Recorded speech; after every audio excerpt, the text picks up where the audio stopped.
to your bucket. It's time for Utah Tech Athletics on Utah Tech Radio 91.3 The Blaze. KUTU Santa Clara. Utah Tech Athletics on Utah Tech Radio is brought to you by Ken Garff St. George Ford Lincoln, your neighborhood Ford dealer. We hear you.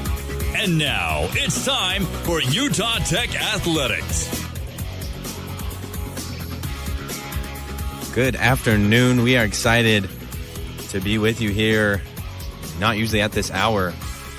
We're here early. That means it's tournament time here for the Western Athletic Conference tournament of women's basketball. The first day of women's basketball action, and then that'll be replicated tomorrow by the men's side of things.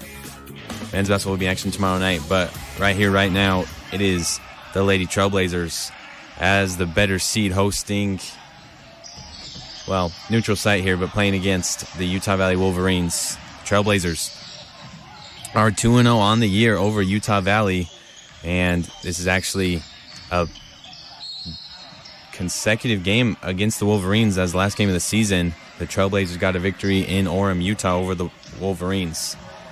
Spencer Porter alongside Martin Kelly. We're excited to bring you this matchup, and this is really a game that Utah Tech, as the 5 seed, should be able to pull off. Yeah, should be one that Utah Tech shouldn't have too much problem with. Obviously, the last game between Utah Valley and Utah Tech ended the season. That's when Emily Issacson had another 20-point-plus game for her, and she had 26 in that game as well, and she was considered the player of the week off of that one, and the game that she had in the Burns Arena senior night against Grand Canyon University. So she was able to win that award for the week. Congratulations to Emily Issacson on that one. One of the few seniors on this team, Spencer, one of the few veterans on this team. And this one is a good matchup between Utah Tech and Utah Valley. Utah Valley, not the most highest seed team in this conference to start with, as it is the Hercules WAC Conference Tournament being played in Las Vegas. And we are in the Orleans Arena. Spencer, we're here. We're having fun. It's a good time to be in Las Vegas. You and I were walking the strip earlier this morning, saw the Mandalay Bay, saw New York. We had ourselves a good time. We went to the MGM. We put a couple bets down. Hopefully our bets work out later tonight. But nonetheless, it has been a fun, exciting way to lead up to the WAC Conference Tournament, Spencer. The women's team have not been part of a WAC Conference Tournament or have been in a position for it since the Pac West days when they were still a D2 school. The men's team, that was the last team to go to a tournament for the basketball programs. That was in the RMAC tournament when they lost in the second round to Colorado Mesa on their own home floor in that one. So it has been a while since Utah Valley and Utah Tech it's been a while since Utah Tech has been in a conference tournament and has competed for a championship. It sure is, and yeah, here in Las Vegas, weather is quite favorable. It's getting nice here. Over the weekend, it was great weather in southern Utah. This is the second game of the tournament as a whole. The game before us, Sam Houston State beating Abilene Christian 82-81. Wow. The Bearcats scoring 32 points in the fourth quarter to come back from behind, outscoring Abilene Christian by 11 in the fourth quarter for the comeback win. And just like that, anything can happen in tournament play. Technically an upset, as Sam Houston is the 9 seed, Abilene Christian the 8 seed. And everyone putting their best foot forward. This is when the players really can show out who is that dog. This is a players' month, and that trickles into April in that Elite 8 Final Four for the men's and women's side of things, if teams are able to get to that point. Yeah, it's in our sense, it's just you and me, Spencer. We're in the Michelob Ultra Arena, and so we hope to transfer down the strip to the Orleans Arena and go call the rest of the tournament over there at the Orleans Arena. And it's a beautiful arena. We went and saw it earlier today as well, as we were able to sneak back there and go see the arena. This is going to be fun. You're absolutely right, Spencer. This is Players Month. This is March Madness. I mean, Selection Sunday is a week away from now. We are anticipating where teams are going to be ranked, and you and I were discussing it off air of where the possibility of the WAC conference champion could be, where in the women's it could be either the 12 or the 13 or something that is a little lower in the standings. We don't know which bracket, either east, west, north, or south. We haven't had that specific location yet. And it's the same thing with the men's tournament. Obviously last year New Mexico State was the representative, and this year they will not be the representative due to their season getting canceled, and it's going to be a coin flip for that one as well. You know, it could either be an 11 seed, a 12 seed, a 13 seed. You know, WAC is being ranked in those type of areas. It's so much fun to get into the basketball feeling. It's so much fun to get into tournament play. It's no longer, you know, you can take a Wednesday off against one team and then go hard on another team on Friday night. You have one night to show that you are the best team on the floor. And today, in the sense of in the afternoon, Utah Tech is going to have to prove that they're better than Utah Valley. And earlier today, Sam Houston proved that they were better than Abilene Christian. So for one day, Abilene Christian is not better than Sam Houston, but you never know what happens next season when the regular season gets underway again. Yes, and that game before us finished a few minutes later than expected, but we're still in the warm-up phase here with the Lady Trailblazers facing Utah Valley Wolverines. And for Utah Valley, head coach Dan Nielsen is in his 4th season with the Wolverines. Utah Valley put together a pretty solid year last year, had 2 all-WAC players, one of them in Josie Williams, who in her senior year, which is right now, she transferred to Louisville, and so she was averaging just a straight-up double-double, absolute just baller from West Haven, Utah. Went to Roy High School up there in northern Utah, and they are without her. They've been without her this whole year. She's on a different roster. And one of their better players as well, Jaden Brown, has only played 13 games this year, and I believe if our research was correct, she's out for the season. And some other girls have had to step up, and it is a very just freshmen and sophomores scattered throughout this lineup, very young, and they are on a 6-game losing streak, are the Wolverines. 3-15 in conference play, been able to show off a few impressive showcases. Conference opener, Utah Valley beat Grand Canyon, which, as we look back on that, ends up being a crazy win for them, as Grand Canyon was able to get one of those first-round buys, being one of the top 4 teams in the conference, listed as the 3 seed.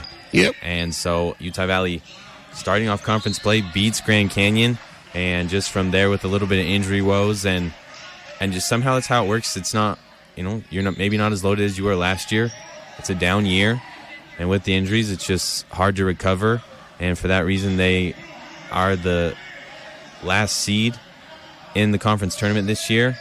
But everyone right now restarts with a 0-0 record, and all that matters is the win at the end of the day. Yeah, just kind of looking at Utah Valley, I mean, you're looking at them, they haven't had too many bad losses this year. Obviously, they still have. But my point on that is, they had an overtime loss in Mexico State. They won over Grand Canyon by 2. They lost by 11 to Abilene Christian. They lost by 4 to Southern Utah. They lost by 8 to California Baptist. They lost by 8 to Seattle U. They had an overtime win over Tarleton.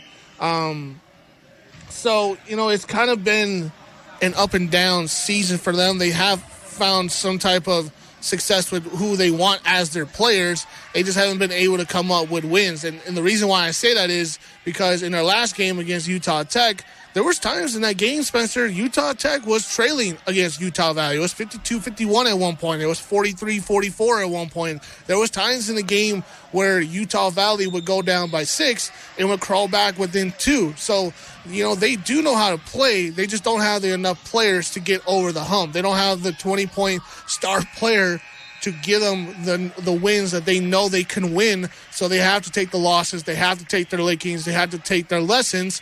And in those lessons, they'll come back next season even stronger and better. But for now, they have to go up against Utah Tech. And a Utah Tech team that you and I watched this year, Spencer, moments where they looked really great and moments that we were like, okay, they just don't have it tonight. And so far this year, 18-11 for Utah Tech has proven that J.D. Gustin can coach a D1 level competition of a schedule and lead his team to D1 competition level wins and grow the program in the right direction. All Coach Gustin has done year after year is show improvement, better records, better recruiting, and that's all you can ask of him. He's done a great job.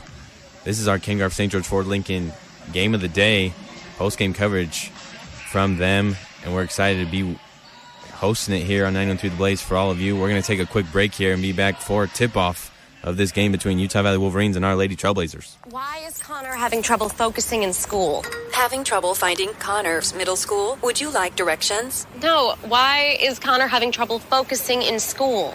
Finding lowest airfare to Istanbul. No, I'm tired of fighting with him over homework. Home walk restaurant. Need a review? No, I need help. He's very smart, but his mind wanders. He's disorganized. I think I understand. Oh, good. Finding best potatoes for French fries. No! Russet. Fingerling. Yukon Gold. Why don't you understand me?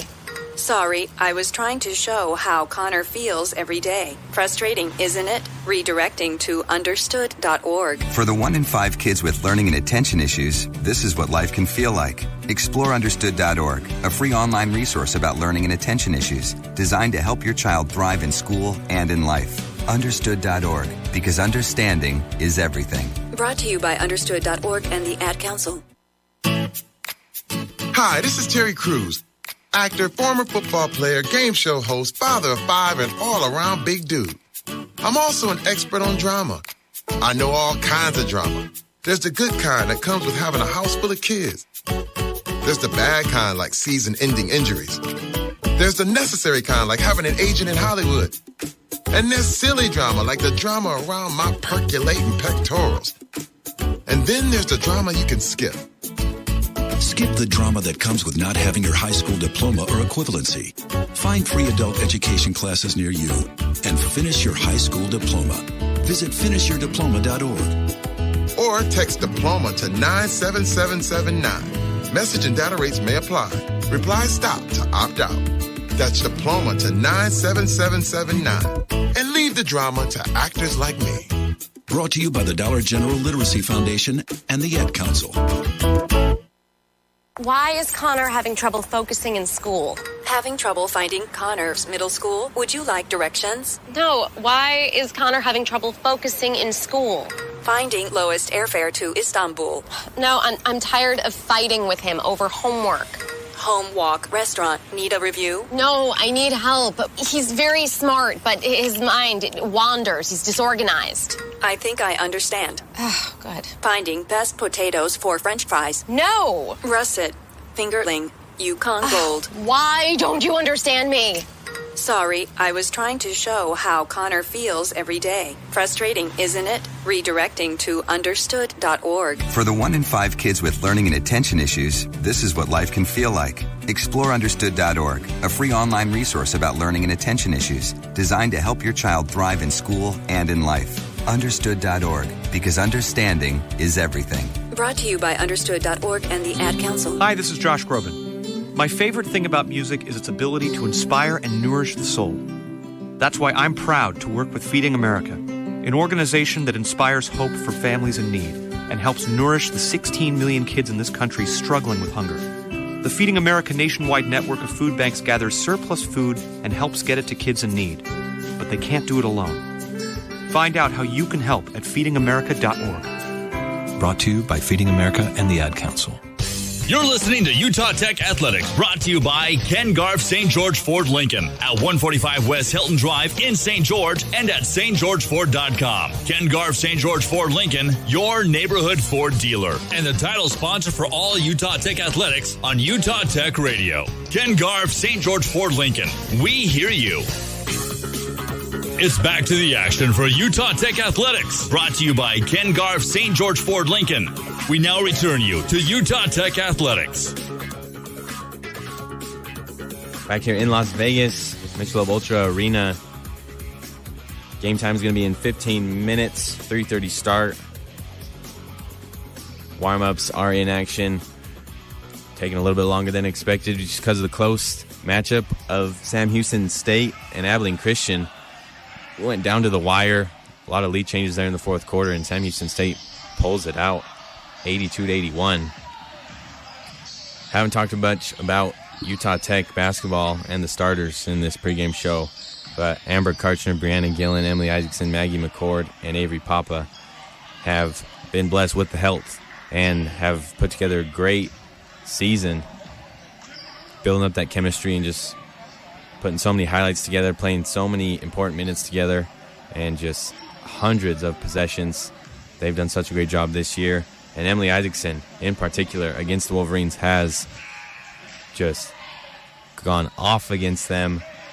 Most recently, last Thursday, 26 points for Issacson. 6 of 10 from the three-point range.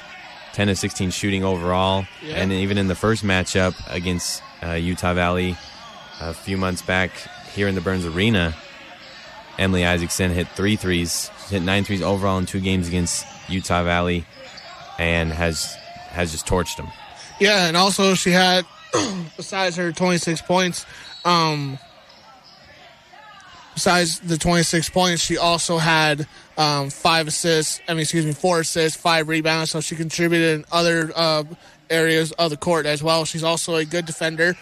She knows how to stay in front of her competition and control them as well as she can. And you know what, you're right. You know, we haven't talked a whole lot about Emily or Breunna or Avery or Amber or Maggie, and we know those 5, plus Brooke Vance, plus Taylor Stimson, and plus a couple other players off the bench will be the core guys, girls, that we'll watch out for today in this matchup for Utah Valley and Utah Tech. And it's going to be a fun one to decipher between these two teams. And you're absolutely right.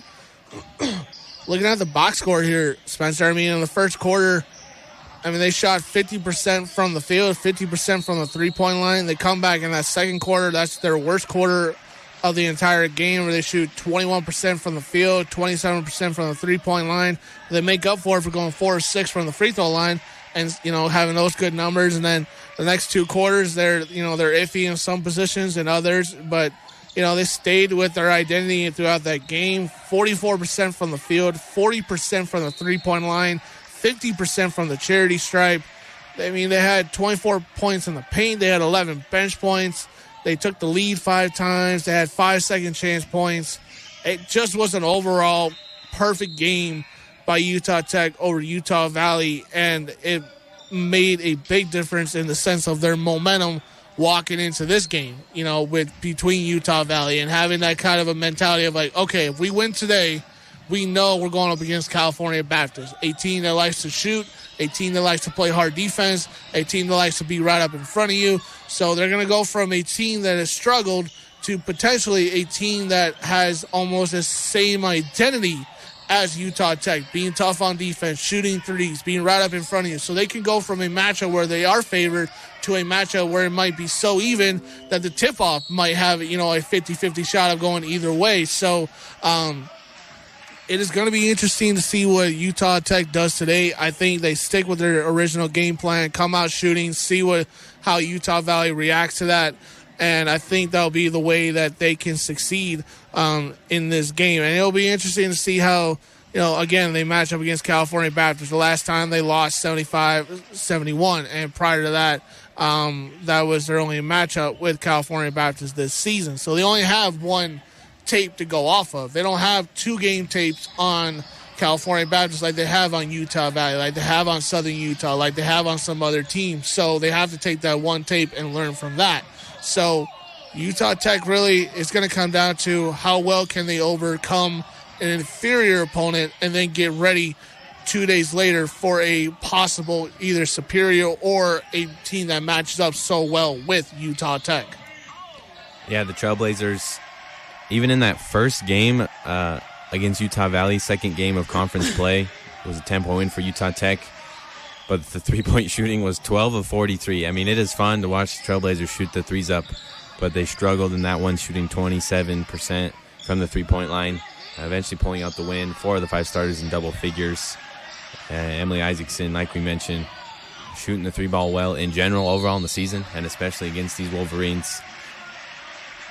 Yeah, against the Wolverines, this team has been really, really good. They were good against them last year. Spencer, I think they went up, was 1-for-1 last year, a win for Utah Valley at Utah Valley and a win for Utah Tech at Utah Tech. So, Coach J.D. Gusson knows how this team works. He knows this coaching staff just as well as they know his coaching staff. That's going to be what Utah Tech does. You just mentioned it. They live by the three. They die by the three. They're Golden State Warriors. They're the San Antonio Spurs. They're the new movement in basketball where you move the basketball, you try to find enough space, you try to find that clearance, and you try to shoot a three. And Utah Tech this year, both in the men's and in women's, Spencer, I've seen better shooting as from the spot up and from the corners, from the baseline.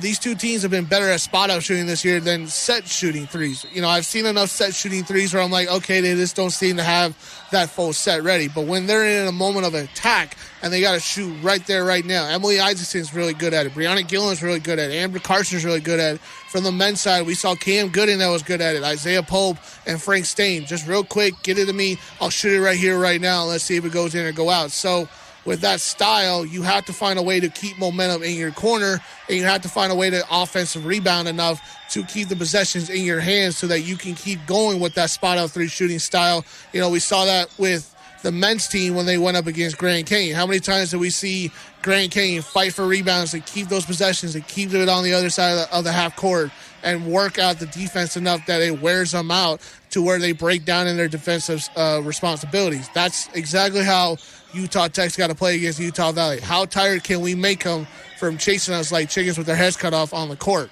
You have to have that mentality of making them move around, keep them guessing. Don't let them get the answer of who has the ball, because if they find out who has the ball, then they'll go attack that person, and then your strategy dies right there. So I think Utah Tech, if they find a way to get their spot-up shooting right today, I think that's going to be one of their real key advantages in this game.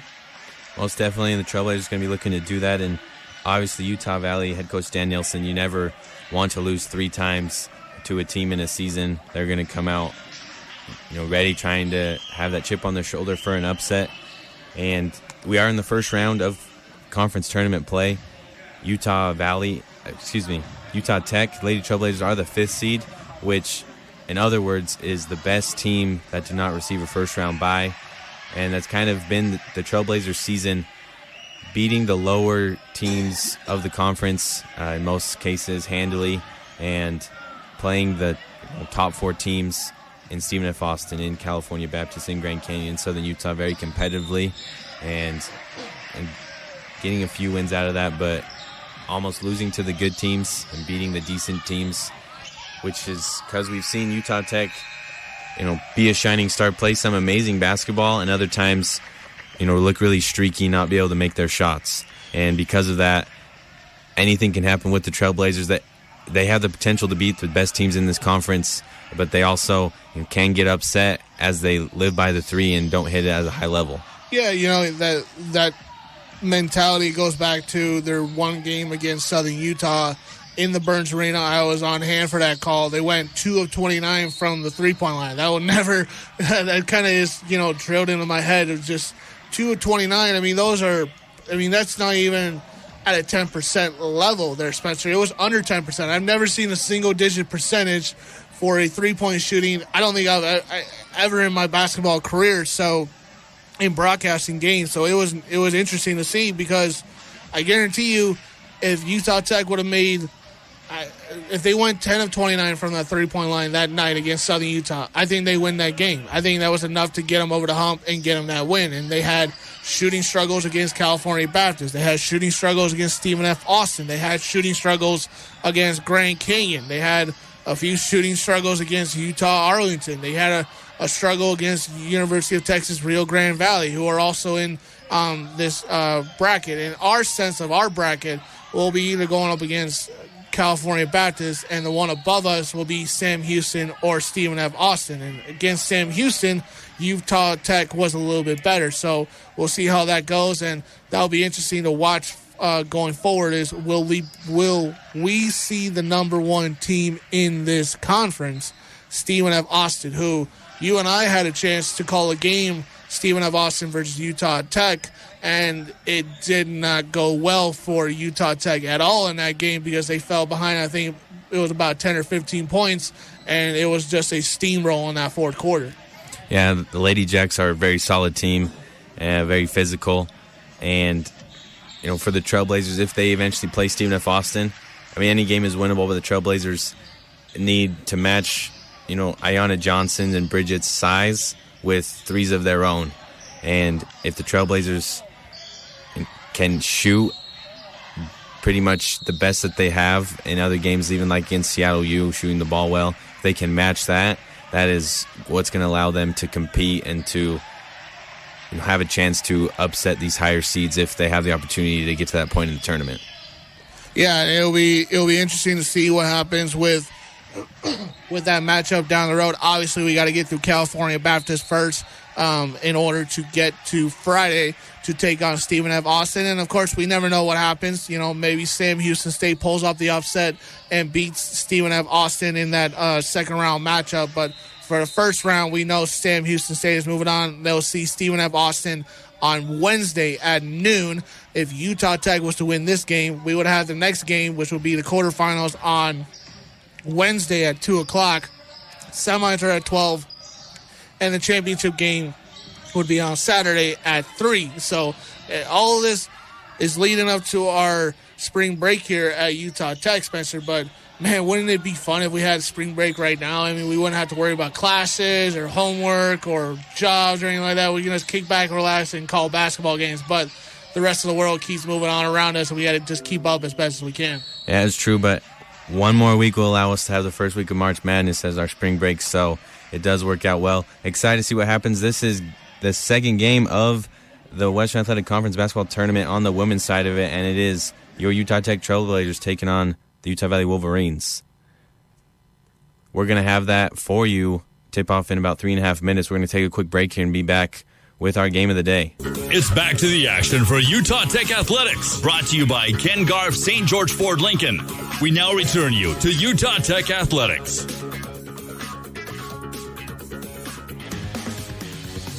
Spencer Porter alongside Martin Kelly. We are so excited to get underway for this first round matchup. Utah Tech Trailblazers against the Utah Valley Wolverines. Trailblazers 2-0 on the year against Utah Valley. And we're given this matchup with the seeding as the 5-seed Trailblazers matching up with the 11-seed Wolverines. The winner of this game will play Cal Baptist. Cal Baptist, one of the 4 teams who got a first-round bye. And it goes as follows. Stephen F. Austin, the number 1 seed. Southern Utah, the number 2 seed. Grand Canyon, the 3 seed. And Cal Baptist, the 4 seed. So it will be a 4-seed, 5-seed matchup if the Trailblazers win it today. But we will not jump ahead as this is the game on hand now. The starting lineup for Utah Tech will continue to be Breunna Gillen, Amber Karchner, Maggie Mccord, Emily Issacson, and Avery Papa. Yeah, your 5, I apologize, I was looking down at my phone. Your 5 for Utah Valley in this one will be... I'll get my notes.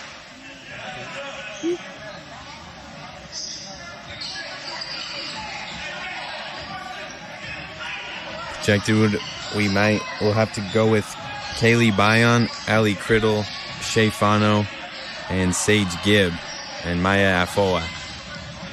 Yes, you are absolutely right on that. Jaden Brown has been a star for them, but has been sidelined due to injury and was only able to play about half the games this year.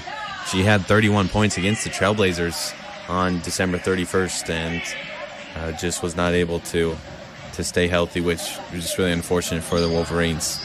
Yeah, it was unfortunate for the Wolverines. She's one of those top players for them, and, she's always a very good competitor between, the Wolverines and the Trailblazers, and she was really good last year, but this year it's just going to have to be short, and we'll see what happens between these two teams. Now we're getting ready for tip-off.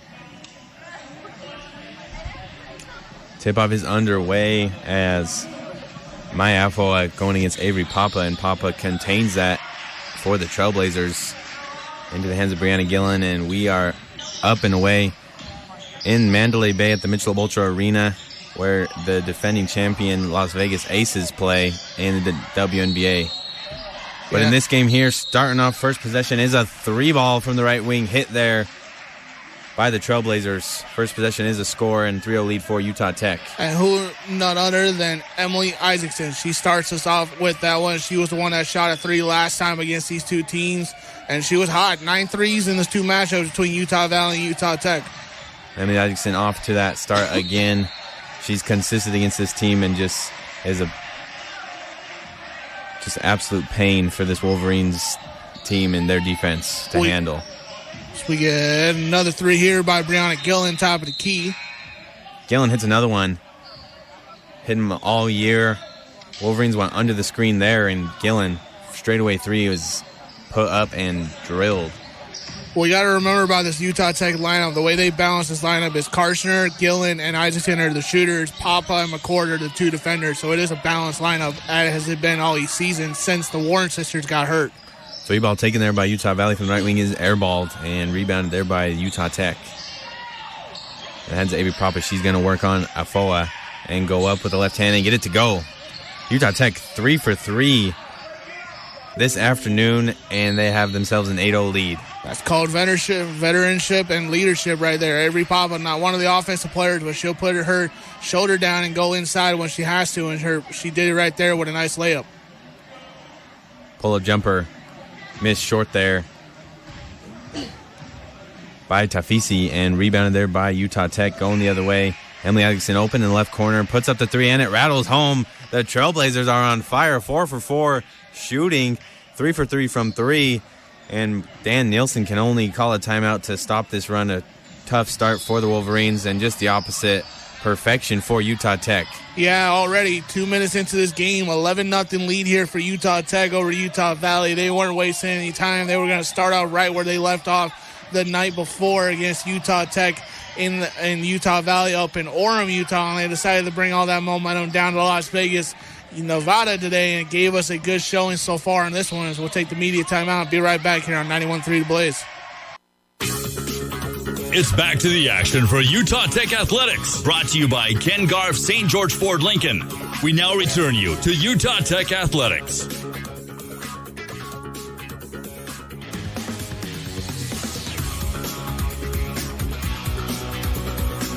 Quick timeout there by the Wolverines, down 11-0. The Trailblazers already hitting 3 threes in the first 2 minutes of this game and lead at 11-0. Emily Issacson, we mentioned it, and she just continued to add to it. 2 of 2 from three-point range already. Breunna Gillen has hit her first shot of the game, and Avery Papa contributing down low has 2 points in the paint. Yeah, you can't go much wrong with Maggie Mccord hitting a 3, Breunna Gillen hitting a 3, Emily Issacson hitting a 3, Avery Papa hitting a little layup. Utah Valley's 0 for 3 so far in this game, and they're 0 for 2 from 0 for 1 from the three-point line. Utah Tech, 4 for 4, 3 for 3, 3 rebounds, 3 assists. And Breunna Gillen already got 2 assists in this one here already so far. So 11-0 start, hot start here. It's just, man, what can you say? Yeah, absolutely exciting. Correction, I said Emily Issacson had hit 2 threes. Maggie Mccord hit the first 3 of the game, and Emily Issacson has hit that most recent one. That forced a timeout by Utah Valley. Which I was agreeing when I saw the shot. I thought that was Emily, and then I saw the brace on her leg, and I'm like, wait a minute, Emily didn't have a knee injury. And then I remember Maggie Mccord was the one with the brace and not Emily. But nonetheless, first round action as we see. I just turned my head and I saw the entire men's basketball team. They're sitting here. See Isaac Finlayson. I see a couple other players. Cam Gooden, Jacob Nichols. They're all getting ready for tomorrow night. Out of the timeout, set is ran successfully for Utah Valley, and they get their first points as Maya Afoa hits a 3 from up top. Utah Valley trying to stay in this lazy defense, so Amber Karcher is able to get her 3 off and miss it just long, and the Wolverines get their first defensive rebound of the game. Afoa did have points in the 2 matchups when she was going up against Utah Tech. She had, I believe, 1 double-digit game and 1 single-digit game, so she does know how to get points against the Trailblazers. Better ball movement on this possession for Utah Valley. Criddle and Afoa working together, playing the 2-man game. And now Criddle gets it back. Dumps it off. Elbow jumper is good. Eliana Tafisi hits the 14-footer from the left elbow, and Utah Valley responds with a 5-0 run themselves. So it was 4 straight shots made by Utah Tech, and so far it's been 2 shots made by Utah Valley since the timeout. Breunna Gillen posting up down low. Now a double team comes with help of Afoa, and Breunna Gillen trying to get that back out to Avery Papa. Just misses her target, and that ball trickles out of bounds. Going to be the first turnover of the game for Utah Tech, and the Wolverines have the potential to add to this run as they get the ball back here. Yeah, good 5-0 run here so far. Fizzy pass over there to Bion. Bion taking the pull-up jumper, and that one goes in and out, and offensive rebound is chased down. Possession continues for Utah Valley, and Afoa driving and just going to run over Emily Issacson and get called for the offensive foul. Emily Issacson made it happen on the offensive end and does it right there on the defensive end. Yeah, she doesn't get enough credit for her defense. She's always one of those stellar defenders for this team. She could play a guard and a forward position, so she took the forward position right there outside the zone, set her knees, was ready for it, and she attacked. Amber Karshner driving baseline, kicks out to Avery Papa. She fires up the 3 and misses it just long, and a rebound to the hands of Utah Valley. Avery Papa's game is not threes, but she's always had those open looks, so she always continues to make them and try to get better at it. Fano gives the pass off, and her teammate hits the 3. A big shot there by Bion, and it's 11-8. The Trailblazers' lead is dwindling. Breunna Gillen up top, open 3 once again is missed short. Long rebound. Looks like Bion grabbed it and deflected out of bounds by Utah Tech, so it is going to be Wolverine basketball. Yeah, it hit Avery Papa just at the very last second as they were trying to scramble for that ball when it went out of bounds. This is kind of the same style play that we saw the other night between Utah Valley and Utah Tech, which is a little bit of back and forth. Utah Tech goes up by a good amount. Utah Valley fights back, and Utah Tech's got to find a way to grab their momentum back. Tafisi passes it over to Criddle, and Criddle swings that over to Fano. Now it's to Bion again. Bion just hit the last shot for Utah Valley. She pulls up again, misses that long, and Emily Issacson gets the rebound. That's going to be one of the keys today. Will the long rebounding game for Utah Tech work? Breunna Gillen going all the way. Left-hand layup, not able to fall, but Gillen does a good job drawing the foul there, and she'll get 2 free throws. Yeah, Breunna Gillen just going strong for the basket there with her left hand. And she usually spins there and goes with her right going up against the glass, but that time she decided to go straight for it and just went up and got the foul called. First free throws of the game for either team, and first attempt by Breunna Gillen is missed just long. We mentioned, but it's worth mentioning once again to congratulate Breunna Gillen being named as part of the all WAC first team, also leading the conference in points per game and assists per game. As Gillen right there adds to her point total, she now has 4 as she hits the second free throw. Yeah, as Utah Tech already in this game 1 for 2. Those 2 shots right there. 4 minutes, 40 seconds to go here in our first quarter. 12-8 lead for Utah Tech. Now 12-10, another bucket there for Utah Valley. Tafisi gets that layup to go. Utah Tech's defense early in this quarter was strong right on the 3-point line. This so far, they've been kind of slacking off just a little bit, allowing the Utah Tech to get back, Utah Valley to get inside. Talia Stimson driving and going to draw the foul as well. She'll get 2 free throws. Stimson and Brooke Vance have just checked in for the Trailblazers. As Maggie Mccord and Avery Papa went to the bench for the breather. That's really been J.D. Gustin's routine, just kind of the schedule he's been going with. And Brooke Vance and Talia Stimson often the first 2 off the bench. And, the interesting thing about this is J.D. Gustin has put this plan in together that he was going to have this type of lineup and these type of 2 players come off the bench since about 2 months left in the season. So he was already putting his WAC conference team together and trying to figure out who's going to be there at the very end, and he's figured out Stimson and Brooke Vance are the 2 good players coming off the bench to help out their starters. Stimson hits both free throws. Trailblazers 3 of 4 from the line, and they lead it by 4 here with 4:20 to go in our first quarter. Post touch for Utah Valley. Fano kicks it out, though. 3 fired up and missed by Tafisi. Breunna Gillen has it for the Trailblazers, now going the other way. Gives it off to Brooke Vance. She takes the 3 in transition and missed. And Tausinga handles that rebound for Utah Valley. They're going the other way. And 1 for Fano. Trailblazers trying to front Fano. Great entry feed to Fano, and she was able to catch that and just go right back up with it as their defender chose to stay between her and the pass instead of her and the basket. An easy bucket there for Fano and the foul. Yeah, the one difference between Utah Valley and Utah Tech is that Utah Valley is a little bit more of a tougher, aggressive team inside. Utah Tech is a little bit more of a team that likes to shoot a little bit more, be finesse. So we'll see which one comes out as the victor today. Will be the aggressor or will be the finesser? We'll see which one. Fano hits the free throw, converts the N1. 14-13, Trailblazers lead it. 3:35 to go here in our first quarter. And Talia Stimson coming off the dribble, runs over Blackham, and that's going to be an offensive foul on Talia Stimson. I guess I agree with the referee there. I saw Stimson reach out with her elbow right there trying to gain some separation, but I didn't think it was too outlandish enough that it couldn't have been considered and also a defensive foul, but nonetheless. Same thing as last possession. Fano just jumped this ball screen. She faked that she was going to set and just gets another bucket to go there. The Trailblazers losing track of Fano, the 6-footer out of Spanish Fork, Utah. And Utah Valley's first lead after going down 11-0. They've been able to crawl 15 points and only give Utah Tech 3 points since then. 3 minutes to go here in our first quarter, and Breunna Gillen has it going up with it and gets the tough bucket to fall. Getting the lead back for the Trailblazers. Breunna Gillen has 6 points. First bucket in the field since they went up 11-0. Since then, Utah Tech has been relying on free throw points to get a little bit further ahead. Their first bucket since that 11-0 lead. Blackham driving right, going to go up with it and missed the layup a little too strong there. And Amber Karchner of the Trailblazers gets the rebound.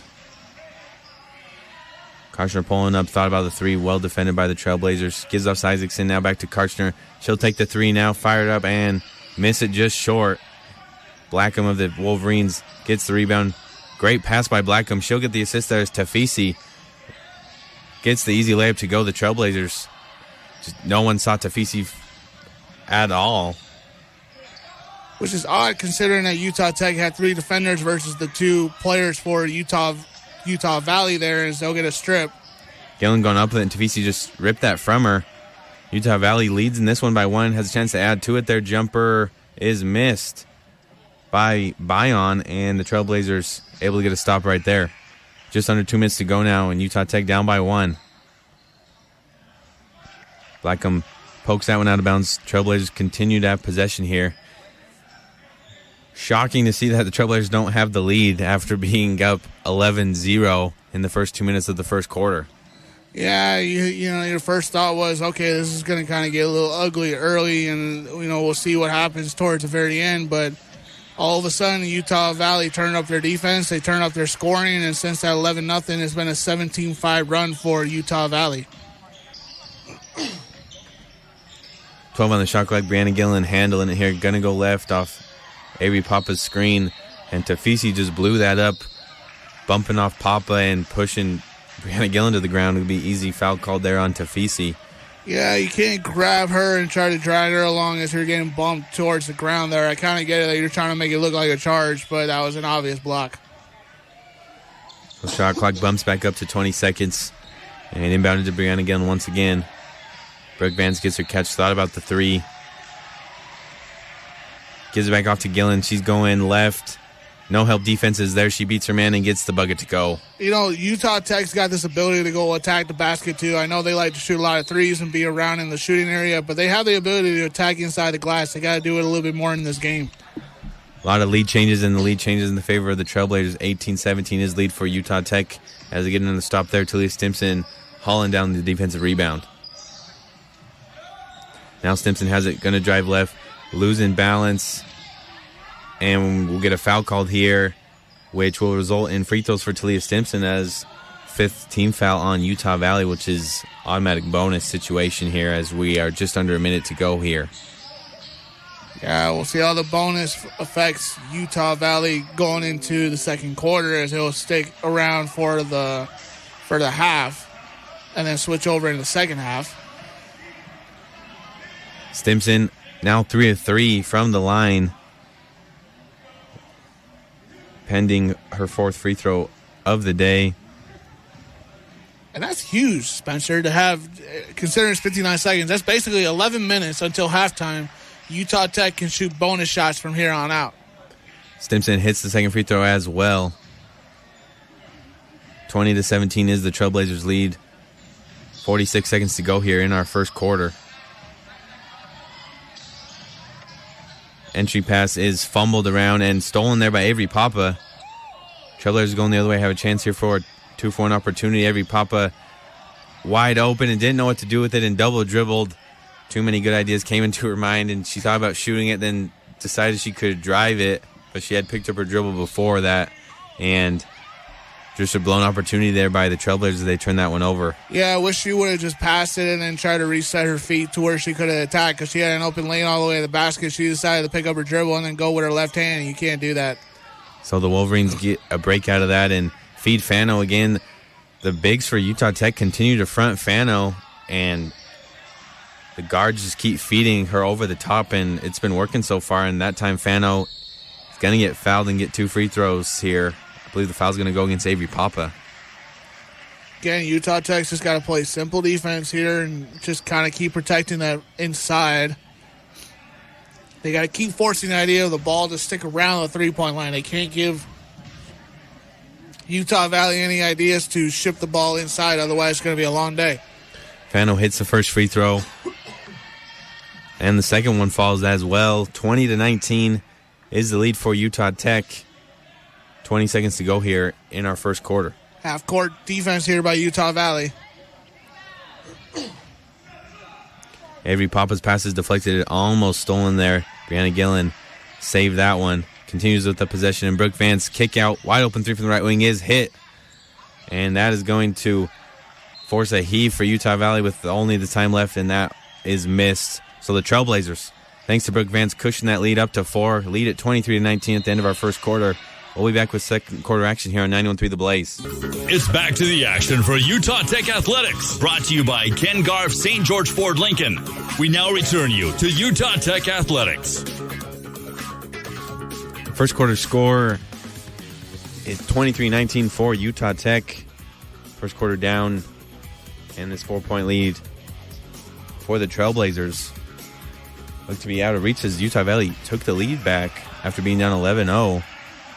But thanks to finally being able to get some stops in the second half of that first quarter, and Brooke Vance hitting that 3, the Trailblazers lead it by 4. Breunna Gillen with 8 first quarter points and 2 assists. 3-4 shooting, and really everyone contributing for the Trailblazers, as 6 different Utah Tech players have already scored. For Utah Valley, though, really has been working with Fano with that excessive pressure fronting her as she posts up, and she's been able to make the Trailblazers pay, making all of her free throws, and she has 7 points, leading Utah Valley, and just behind her, Alina Tausinga with 6. Yeah, Fano has been a big-time player so far in this one. You mentioned 7 points, 2 of 3 from the field, 3 of 3 from the three-point line. Free throw line. And then those 2 rebounds, leading the way for Utah Tech. Breunna Gillen with 8 points so far on the floor. Brooke Vance has got 3 points. Avery Papa's got 2 points. Maggie Mccord's got that 3-pointer. And Taylor Stimson has got 4 points from the free throw line. So we have seen plenty of action here between these two teams that have brought a good amount of offense. 8 rebounds, 4 assists for Utah Tech. 6 rebounds, 6 assists for Utah Valley. And a lot of those assists for Utah Valley were inside passes, inside trying to attack the paint. Not a whole lot of 3-point assist shots on that one. Foul trouble has began early for Alina Tausinga. Elena Tafisi picked up her second foul in that first quarter. For Utah Tech, no one with 2 fouls, and pretty much everyone free to play. Recently, Emily Issacson and Breunna Gillen have never subbed out. They've been playing 40 games every night, and they are on pace to do that here. Yeah, you need that from players, obviously, with Macy and Maggie Warren being injured for Utah Valley, as we're going to get free throw shots here. Fano once again finding her way to the free throw line. Converting her second and 1 of the afternoon. And she's now in double figures first player to double figures in this game, too. The 5-4, the Trailblazers are the starters. Emily Issacson, Breunna Gillen, Maggie Mccord, Amber Karchner, and Avery Papa. Karchner has it. Working on Blackham. Draws 2, kicks it out to Avery Papa. 3's fired up and missed just long, and Fano has that ball come right to her, and the Wolverines rebound it. Yeah, not a good shot there by Avery Papa, but nonetheless, she was wide open, and this team lives and dies by the 3. You never know if they're going to go in. Pop on the defensive end, jumps that pass, and gets a steal. Much needed steal for the Trailblazers. Our first minute of the second quarter has passed, and Utah Tech only leading by 1. Breunna Gillen going right, layup, trickles around there and falls off, and Fano boards it once again for Utah Valley. Yeah, it was a good steal there by Avery Papa. Not a good finish there by Breunna Gillen. She left it on the rim there.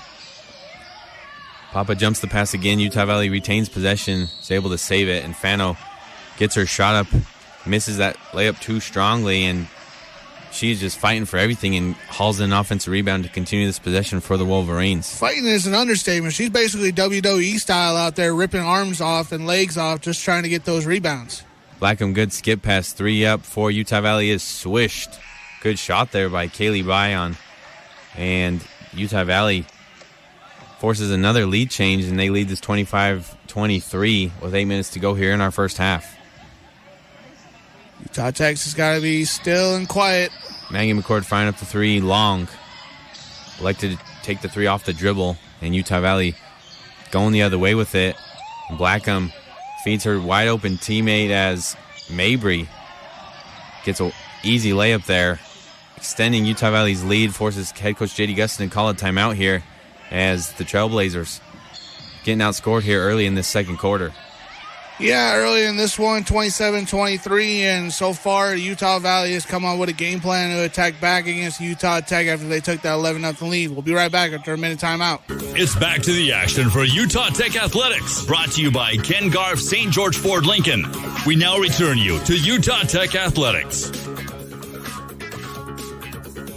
2 minutes down in this second quarter. Been an 8-0 run for Utah Valley. They have now taken the lead in this one, 27-23 over Utah Tech. This is our first round of the Western Athletic Conference Women's Basketball Tournament. Round 1 for the men will be tomorrow. 9 o'clock start tomorrow night for the men's side of things as Utah Tech Trailblazers take on Stephen F. Austin. And the winner of this one, though, between Utah Valley and Utah Tech, will play Cal Baptist on Wednesday. Yeah, and so far in this one, Spencer, the only difference in this game that I can totally see right off the stat sheet that says, you know, what is going on, why is Utah Tech trailing Utah Valley early in this one? The only answer I got for you, Spencer, is rebounds. 11 to 8 rebounds plus 3 offensive rebounds in favor. Yeah, Brooke Vance got an open shot right there. She took an open 3, thought it was a good decision, and I'm not going to blame her for that good decision there. It just didn't go down for her. Ball was tipped out of bounds by Utah Valley. Karchner inbounding it, gets into Issacson, and Emily Issacson is tied up down low, and possession arrow goes over for Utah Valley. Going to be a turnover there on the Trailblazers and Wolverine basketball.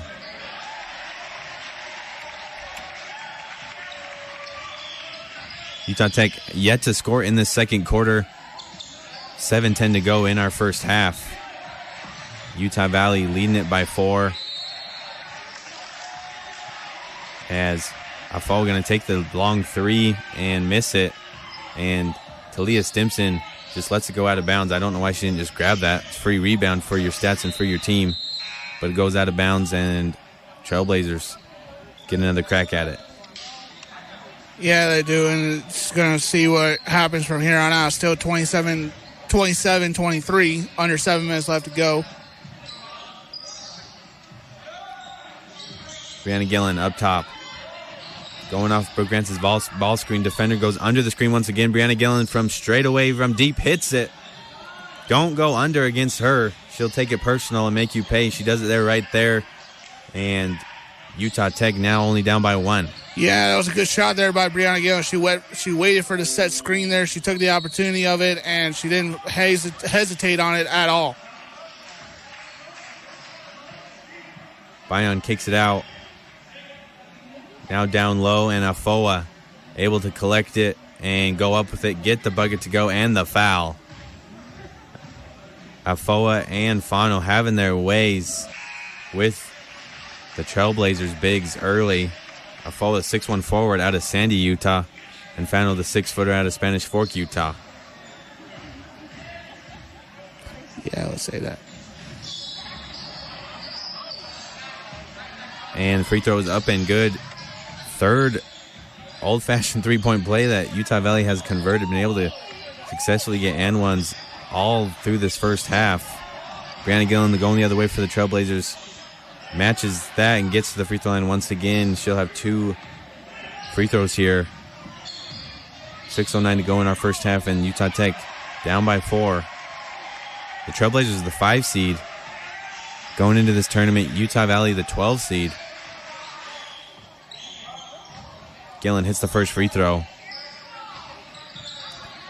And honestly, the way Utah Valley's been getting this is by their mainly 4 3-plus plays with free throws and field goals to get this lead in this game. Other than that, they really haven't been doing too much. It's been rebounding and just second chance points to come up after that for Utah Valley in this one so far. Utah Tech hasn't done anything terrible. It just hasn't been able to shoot the 3 ball as they wanted to. Breunna Gillen hits both free throws. She has 13 for the Trailblazers. And Utah Valley hits another jumper, that one by Bion, and the lead is now 4 once again.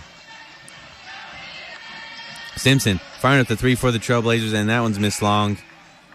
Afoa gets the easy rebound for Utah Valley, and the Wolverines can get a lot of stops this second quarter. To add to the lead, 3-pointer is missed by Mabry and rebounded by Stimson of the Trailblazers. Breunna Gillen with head full of steam, spins left, takes the tough jumper, and airballs it. Yeah, not a good shot there. Just kind of sloppy play here by Utah Tech as of late. They just haven't been able to click everything off as they've wanted to in this one. Mabry and Bion really working a 2-man game. Now Bion skips it over to Blackman, the other guard on the court for the Wolverines. 3's going to get fired up by Mabry and hit right in front of the Trailblazer bench. Largest lead of the day for the Wolverines is now 7. 4:50 to go here in our second quarter. Maggie Mccord gets her catch, drives left, draws 2 defenders, and spits that one back out to Breunna Gillen. Now back to McCord, trying to work there on Fano. Fano standing her ground. Stimson trying to get a crack at it. Shot clock is running down. Brooke Vance taking the 3 from the right wing and hits it. Brooke Vance in rhythm. Gets that one to go, and the deficit has been 4 throughout this whole quarter, and it remains at 4.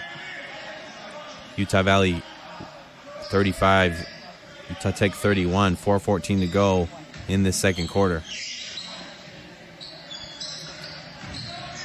Pass fed into the paint to Fano. She dribbles all the way out to the corner and resets it, and just stayed there and got her catch in the right corner. Now driving, drawing 2.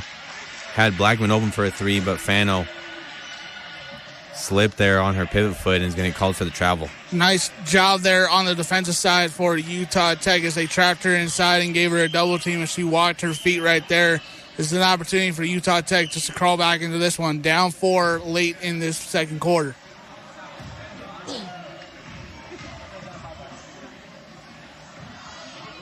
Breunna Gillen.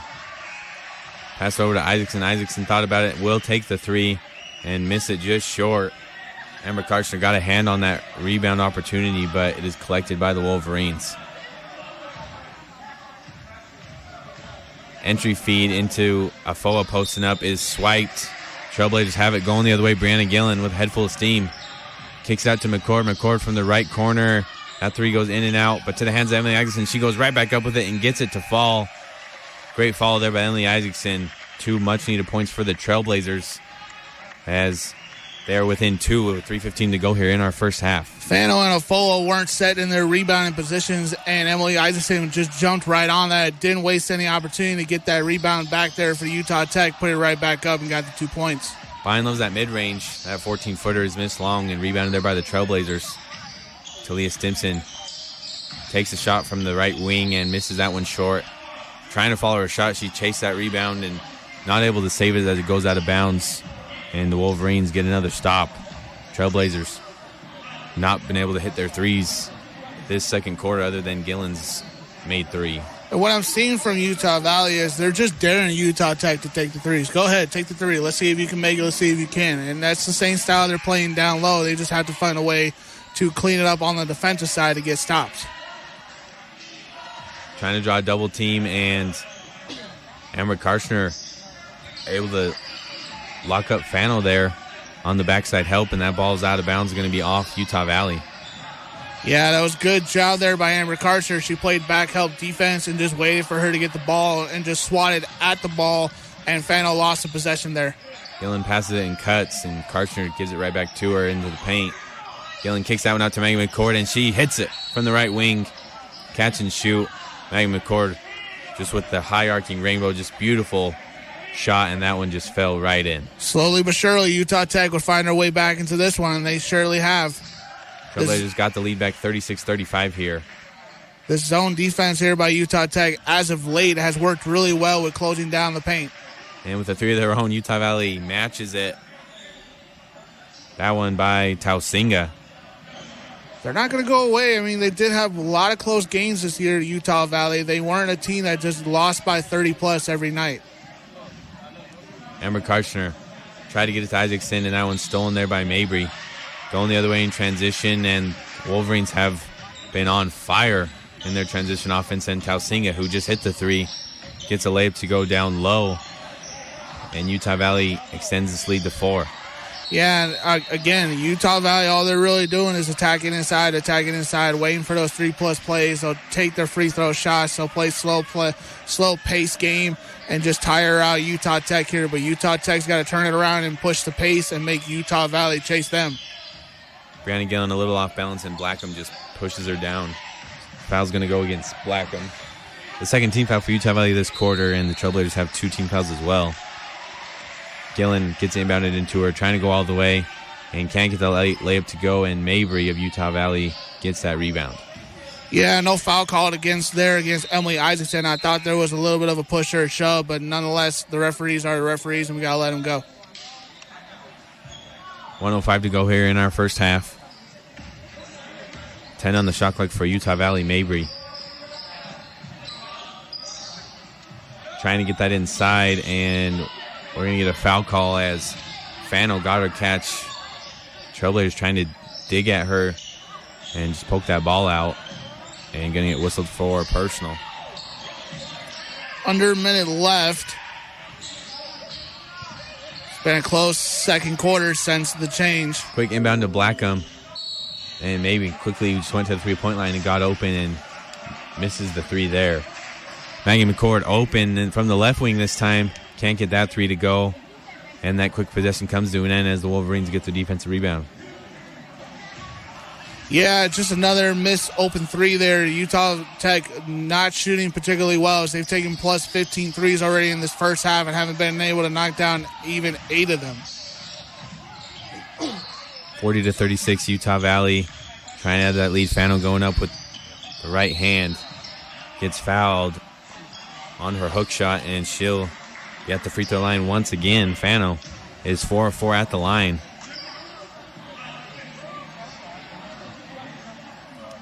Yeah, substitution going to come off the floor here. Just not a good... It was a great start here for Utah Tech early in this one, leading 11-0, but since then, it has been all Utah Valley. So Avery Papa with 2 fouls, Talia Stimson with 3 for the Trailblazers. And that's Utah Valley's first missed free throw of the game so far in this one, too. As the foul trouble for the Trailblazers, and Tafisi has 3 personal fouls for Utah Valley. And those 3 girls will not be coming back into this first half because of that foul trouble. Fano hits the second free throw. She's 5 of 6 on the night. Shot clock is off. Game clock's at 10 seconds. Breunna Gillen now decides to go, draws a double team, passes it over to McCord, now to Issacson. Issacson going to take the 3 from up top and is off the mark. as the rebound is fought for and going to stay with Utah Tech here. Look, score clock reads 0.3 seconds on the game clock. Enough time for a deflection for a quick touch. Absolutely no time for a dribble. And just tough to get anything off there, and Utah Tech's not able to get a shot there. End of our first half, Utah Valley, the 12 seed, playing some tough basketball, leading this one 41-36 over Utah Tech. We're going to take a 5-minute break here and have some halftime coverage for you in the WAC tournament. Why is Connor having trouble? It's back to the action for Utah Tech Athletics, brought to you by Ken Garff St. George Ford Lincoln. We now return you to Utah Tech Athletics. We welcome you to our Ken Garff St. George Ford Lincoln halftime show. The result at the end of the half, Utah Valley leading this one 41-36. This will be quite the upset. We have a lot of action in play here. Utah Tech led 23-19 at the end of the first quarter.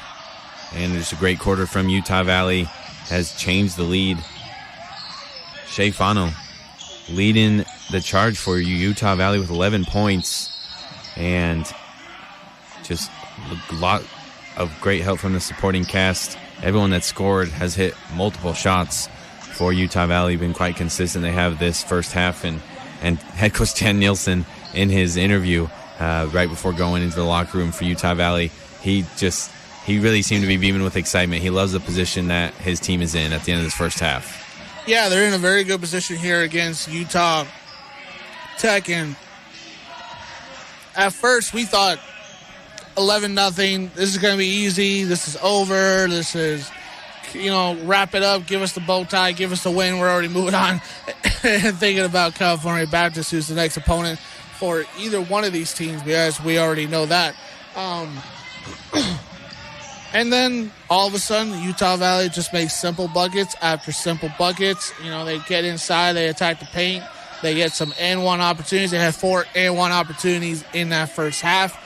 They shot the ball particularly a little bit better than Utah Tech did. They shot the ball 38% from the field. They shot 86% from the free throw line. 38% for the three-point line. And then they shot almost 50% from the field. So they were shooting efficient. They were shooting well, in their own range. They were taking a lot of inside shots. There wasn't a lot of three-point shots, though they have 5 of 13 in this game.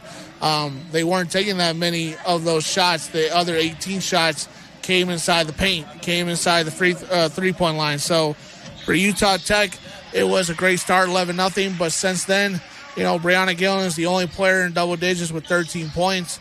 Emily Issacson only got 5. Brooke Vance has got 6. Maggie Mccord's got 6. Amber Karchner has no points in this one so far.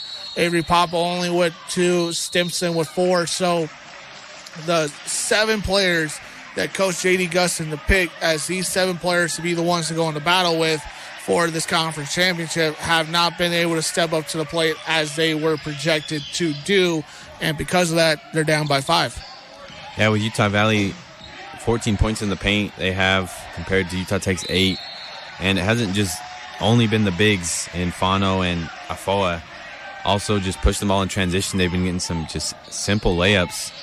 And really at times the Wolverines have showed just a little bit more of that effort, a little more of that fight than the Trailblazers. Even on some circumstances, Utah Tech gets a stop, gets a defensive rebound, and just kind of walking the ball down the court, not really pushing it. And that's allowed Utah Valley to continue to set their defense time in and time out. And the Trailblazers, it really just depends on the day, but today have not been making contested shots, have not been able to really free themselves up for a lot of good looks. And for that reason, they are down by 5 at the end of this first half. And the bright spot, though, is that Utah Tech can play a lot better. In a lot of facets of the game, they have put together a solid first half. But it's really, like we saw with the men's basketball team Friday night, just the shooting woes. Just taking less shots than the other team overall and making just a horrible percentage.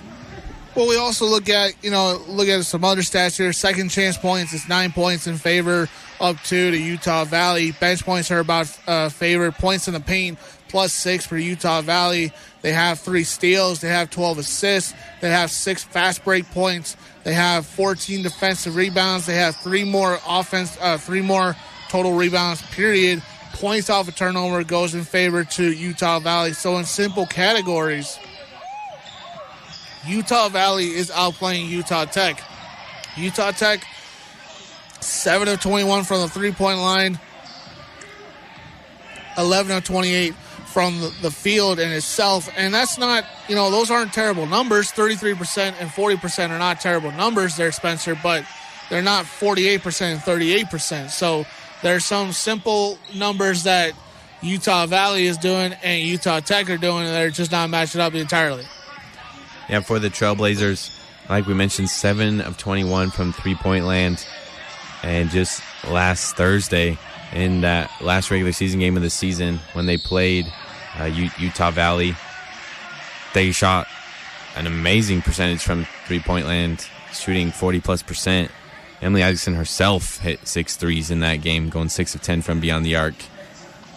And I that's what's been interesting is you can end up matching up with anyone, and the Trailblazers end up matching with Utah Valley, obviously.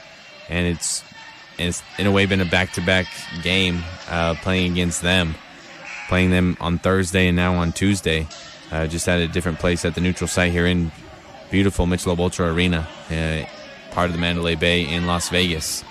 Yeah, I don't know if it's just been the Vegas atmosphere. I don't know if it's kind of been the laid back, a little bit off since the last game for Utah Tech, because they haven't played since Thursday night, so they've had a few nights off to get ready for this game. They've had a little bit of time of rest and whatnot, so I don't know if it has to do with that. It would be nice to have Macy and Maggie in this game. Obviously, the Warren sisters are big-time players for this team. We can't wait to see what they do next season for Utah Tech. But I think in all, Utah Tech just hasn't played the style they wanted. They haven't been able to shoot the three that they like. They haven't been able to rebound the ball or assist the ball a little bit better. They only have 7 assists total in this game. Utah Valley, 18 rebounds, 12 assists to 15 rebounds and 7 assists for Utah Tech. Just hasn't been the complete game by Utah Tech so far in this one. Yeah, the Trailblazers went 2-0 against Utah Valley in the regular season, and every win is important, but especially in tournament play, you got to get these ones. And as the 5 seed playing against the 12 seed, this is a game that you can't let slip away. This is a game you are expected to win, but it's tournament time. Everyone is giving it all that they have. We've seen Fano put together an amazing effort. We're going to be back here in about 3 minutes with tip-off with our second half action. Stay tuned with us here on Utah Tech Radio. It's back to the action for Utah Tech Athletics, brought to you by Ken Garff St. George Ford Lincoln. We now return you to Utah Tech Athletics. Second half about to be underway. Breunna Gillen leading scorer for the Trailblazers at 13 points. And as we've mentioned, Shea Fano has been a force down low, and the forward leads Utah Valley with 11 points. Going to be an exciting second half. All the marbles on the line. Trailblazers expecting to win this game. Utah Valley's on a 6-game losing streak and 3-15 overall in conference play. Possession arrow points to Utah Tech. They have it here. First possession of the second half as Amber Karchner passes it over to Maggie Mccord, who gives it back to Karchner. She's respaced. She puts up the three from the right wing and misses it. And Avery Papa had a chance to snag that rebound, let it go through her hand, and Utah Valley chases that one down. Yeah, Amber Karchner did not have any points in that first half at all. She was 0 of 2 from the field. It starts 0-1 in this one so far. One interesting thing is, out of the whole conference, Utah Tech geographically is the closest school to Las Vegas, which is kind of a nice thing to have in these situations. Maybe more people elected to go take the trip, go out and support. We hope they did. It's good to see the few fans that we've seen already. Foul's drawn there by Kaylee Bayon. She's going to get 2 free throws. First free throws of the second half, and the first foul of the second half going to be charged to Maggie Mccord, I believe. For Amber Karcher. And first free throw there is good. 42-36. The Wolverines lead it. And the second free throw falls as well there for Bayan. Bayan, the freshman guard from Buena Park, California. Yeah, Utah Tech here starts off their second half on the way they should, which is what Emily Issacson 3. All they got to do is just play some very simple game here. Obviously, just about a minute and a half gone in this third quarter here to start the second half. Can't get too far behind with the possessions here against Utah Valley. Tough layup is able to fall there by Blackham. 45-39, Utah Valley leads it. 8.5 to go in our third quarter. Avery Papa pass over to Breunna Gillen. Gillen driving right. Draws two, passes over to Papa. She gets layup to go. Good job, Avery Papa rolling, and Breunna Gillen just making the right pass there. Is able to get it to her forward. So this is where Utah Tech was stuck a lot late in the second half, which was down by 4 to Utah Valley. And every time they did get close, they got close within 2. They got close within 1, and they took the lead once after that as well, but they were not able to get it all the way back. Blackham fires up a 3. Missed long. Avery Papa late on the box out, and that offensive rebound goes right to Afoa. Another crack at it for Utah Valley. No-look pass by Tafisi to Bayan. Bayan dumps it off to Fano, and she takes a 5-foot jumper and misses that one, and Utah Tech gets the rebound. Yeah, as we're going to get... Amber Karcher gets the bucket. Good pass over by Breunna Gillen. Another assist for the leading assist leader in the conference. Yeah, good pass there by Breunna Gillen. She found Amber Karcher open on the right side corner baseline and was able to get it to her and get, hey, listen, take this ball and go get a bucket. And she was able to get a tough layup. Turnover there by Utah Valley. Bayan skips it over to Blackham, and Blackham skipped it right back over to Bayan, and it sailed over her head into the Wolverine bench. And this is exactly what Utah Tech wants to do, which is force turnovers by Utah Valley in this second half here. As Utah Valley was able to miss that, and Utah Tech was able to take the possession and go get another possession themselves. Long possession here, low into the shot clock. Avery Papa going to have to fire up a 3 to beat the clock in time, and goes halfway down. It spins back out, and Utah Valley taking it the other way. Entry pass by Tafisi into the double team of the Trailblazers is stolen. Good defensive help there by Maggie Mccord. She was able to get her hand in there, do a little disruptive on the basketball, and was able to help Avery Papa come down with the rebound.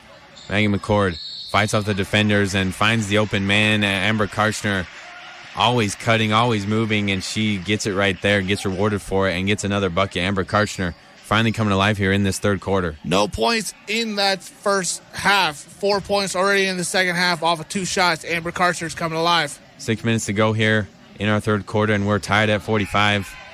Jumpers missed by Utah Valley, rebounded by Utah Tech. Trying to get the lead here is Avery Papa, and she does. She gets the layup to trickle in and gets the contact. A big play there by Avery Papa. Nice play there by Avery Papa. She was not the recipient for that one, as Amber Karcher was trying to get it to Breunna Gillen, and Avery cut in by accident, took the ball, saw that she had an open lane, and decided to attack and get the and one there. Excuse me, the ball was supposed to go to Maggie Mccord, not Breunna Gillen. And because of that little happy accident, Utah Tech could possibly take a 3-point lead. Foul on Afoa, and Papa's 3 is missed long and rebounded by the Wolverines. So again, Utah Valley likes to have these 2 big forwards in the game. And again, right there, they weren't able to get the pass down low and to set up their offense. So the Trailblazers being able to adjust on their coverage with the posts, and Utah Valley trying to force what was open in the first half, and it's not been open this second half. They attempted it right there, and Maggie Mccord gets the steal there for Utah Tech. And Fano fouls her about 90 feet away from the basket in the backcourt. So another good stop there for the Trailblazers with the 2-point lead, and they can try to add to that. It's been a great response here by Utah Tech in this third quarter. Avery Papa pass over to Maggie Mccord. High arcing three from the left corner is good, right in front of the Trailblazer bench. Maggie Mccord giving the Trailblazers a 5-point lead, and Dan Nielsen's going to take a timeout for Utah Valley. That's going to be extended to the media timeout. Trailblazers fighting back with the lead here. We'll be back in 60 seconds here on 91.3 The Blaze. It's back to the action for Utah Tech Athletics. Brought to you by Ken Garff St. George Ford Lincoln. We now return you to Utah Tech Athletics.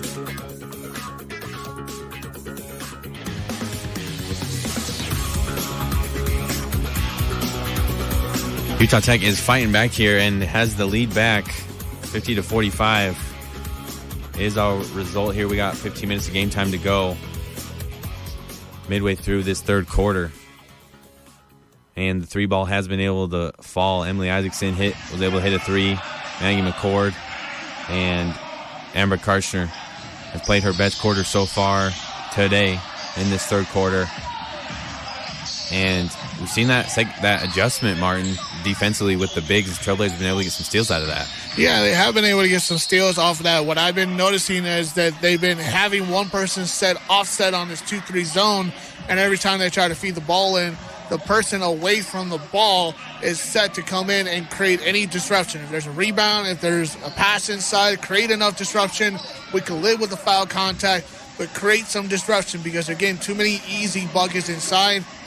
And another thing, Spencer, is less transition offense by Utah Valley in this second half already. How much transition offense did we see in that first half towards the end of the first quarter and in the second quarter by Utah Valley, who were gaining off all those rebounds by Utah Tech shooting too many threes? They have not shot too many threes. They stayed pretty stagnant and compact on the three-point line to pass the ball around, and then been able to play better defense to get a result, to get their offense going as well. The cheer team, the band, all able to travel over for Utah Tech. Fun experiences for them. They get to participate in all the women's games in the conference and conference tournament play and the men's games.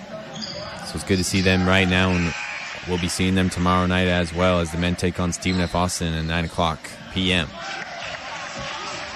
So they're going to call Avery Papa for holding on Fano,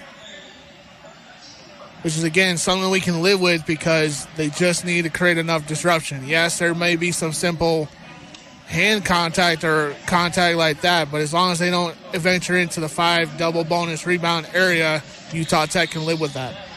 Going to be Avery Papa's third personal foul, and for that reason, Brooke Brantz is going to sub her out. Just under the 5-minute mark. It's a 5-point lead for Utah Tech. Utah Valley trying to answer, and Fano's post move is missed a little bit right, and the Trailblazers rebound and get another stop. Just like what everybody else was trying to do against Giannis in the NBA, Spencer. Create that wall, create that separation from the baseline to the end line and to the bucket itself. Pass is deflected out, going to remain with Utah Tech. Under 5 media timeout. We'll be back in 60 seconds here on 91.3 The Blaze. It's back to the action for Utah Tech Athletics. Brought to you by Ken Garff St. George Ford Lincoln. We now return you to Utah Tech Athletics.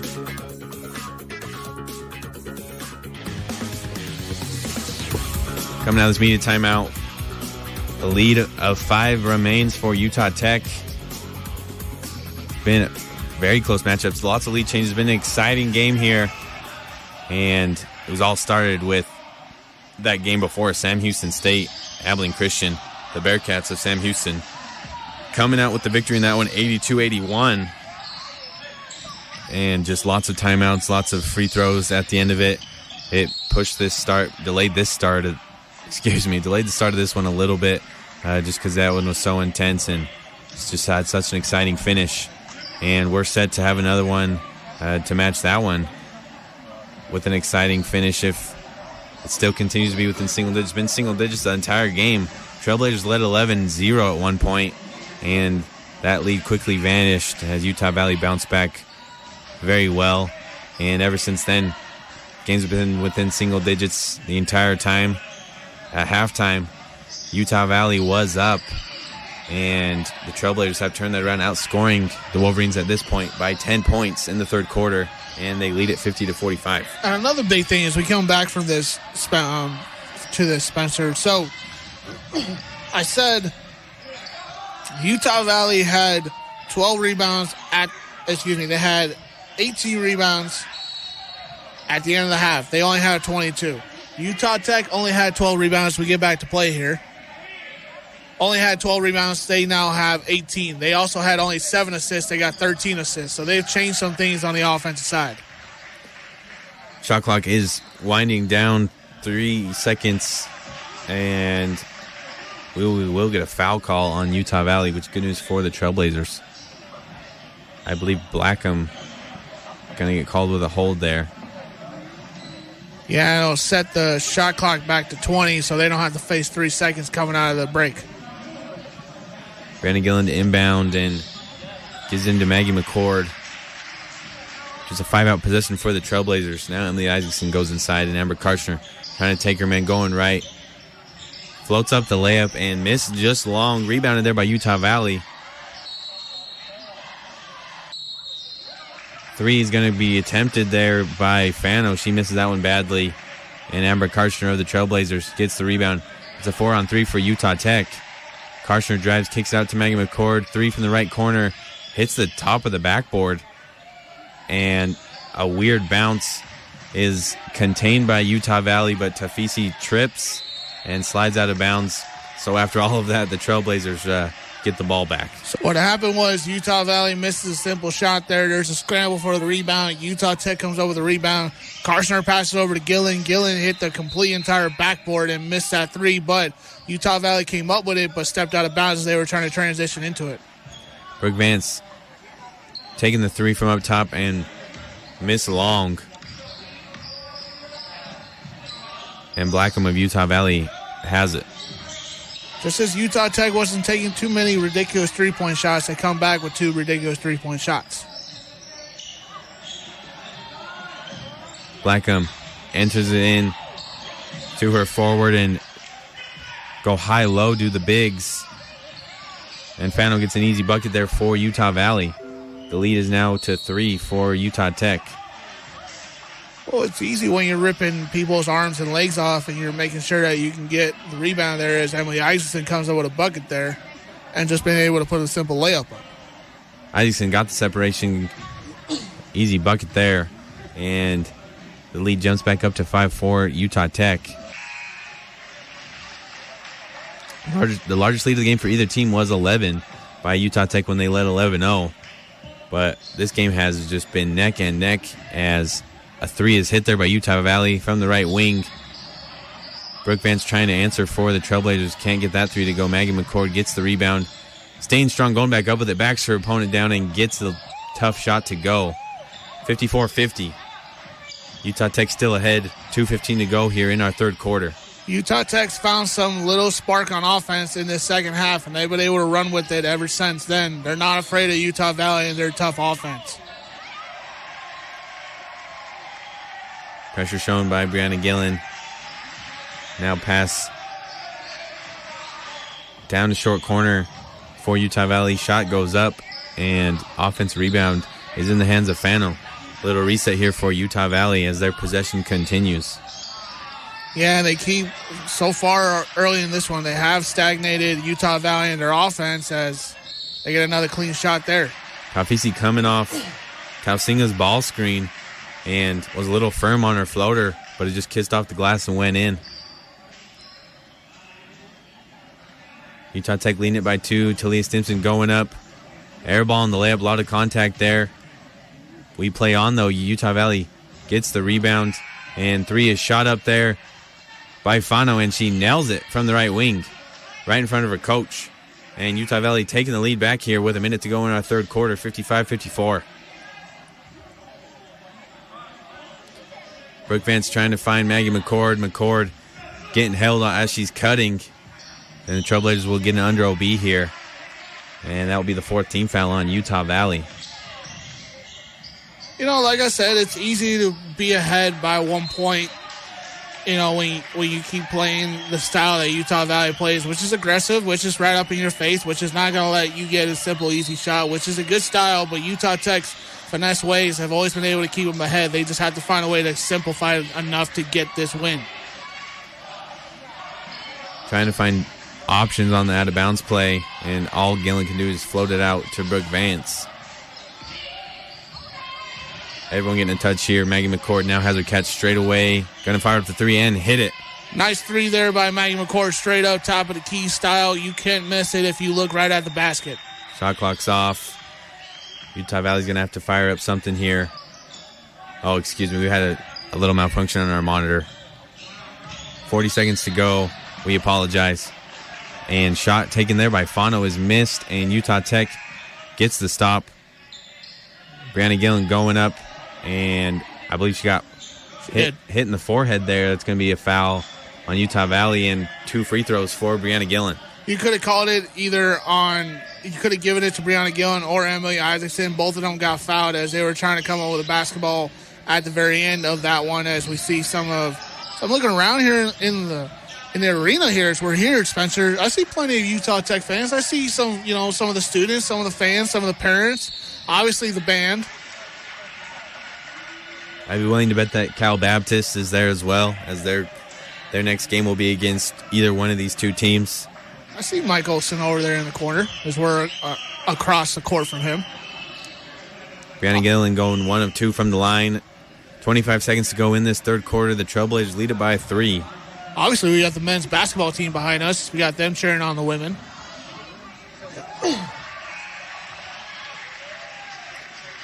Blackham misses that one short from the left wing.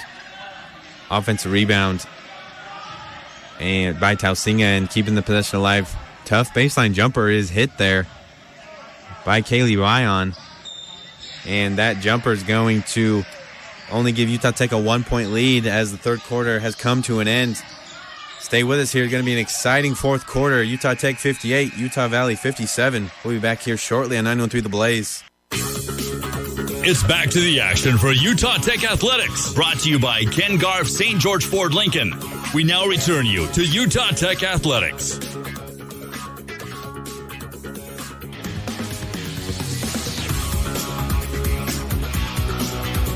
Second game of the Western Athletic Conference basketball tournament on the women's side of it.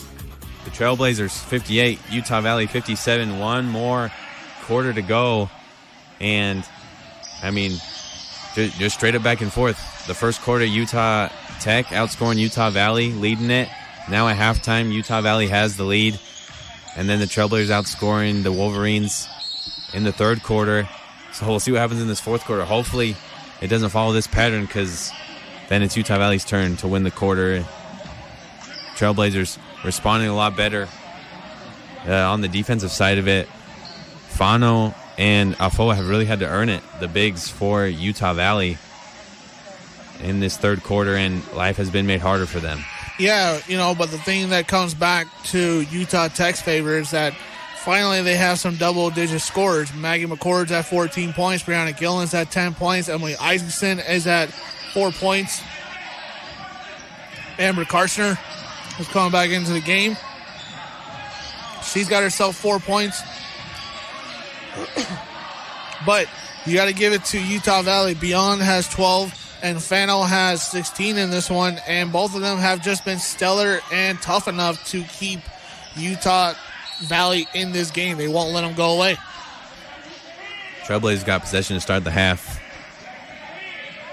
So for this fourth quarter, Utah Valley going to start with it. The Wolverines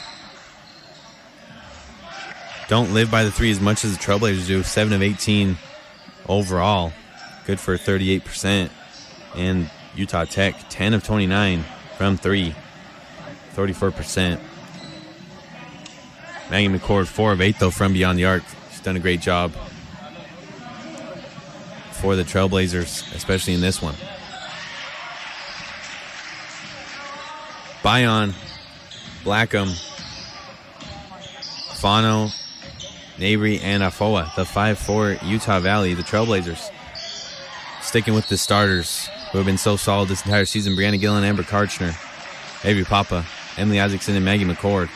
Yes, Avery Papa got the last bucket there for Utah Tech there. She did a little double 180 move, was able to go inside and get a good movement there, so she was able to get the shot there, made it +3, and now Utah Valley's got free throw shots. Bion taking the jumper from the left short corner from about 9 feet. Got some contact from Amber Karchner. She's in denial and is shocked that put Bion at the line.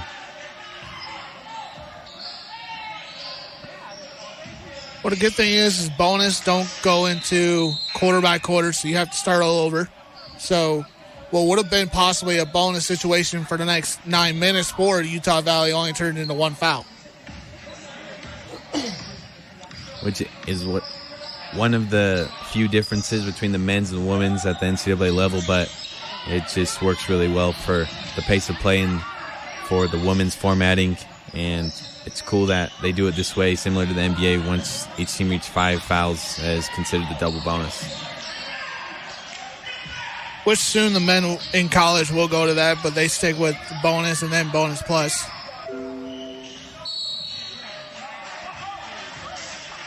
Karchner has it at the left wing, working on Mabry. Pass out to Avery Papa, flies up the 3 and misses that one long, and Mabry of Utah Valley gets the rebound. 8:20 to go here.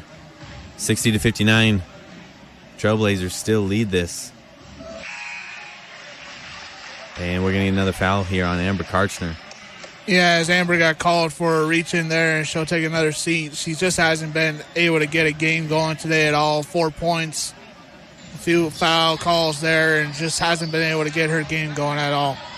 2 quick fouls for Karchner and 2 quick team fouls for the Trailblazers. Free throw jumper is missed. Just long there by Utah Valley, rebounded by Utah Tech. Breunna Gillen going the other way, going back to that spin that she loves. And Blackham is all over that. Able to get a hand on it, and it goes off of the legs of Breunna Gillen. Utah Valley basketball. Okay. I obviously the referees didn't see a slap hand there, but nonetheless the ball goes right back to Utah Valley.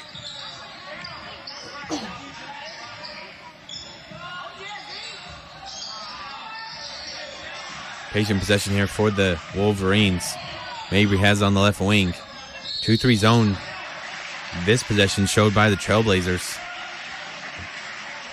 And Mabry gets open from the left wing, fires up the 3, spins in and out, touches the glass, and falls in the classic toilet bowl. And that 3 falls, and Utah Valley is back in the lead, 62-60. Avery Papa from left wing.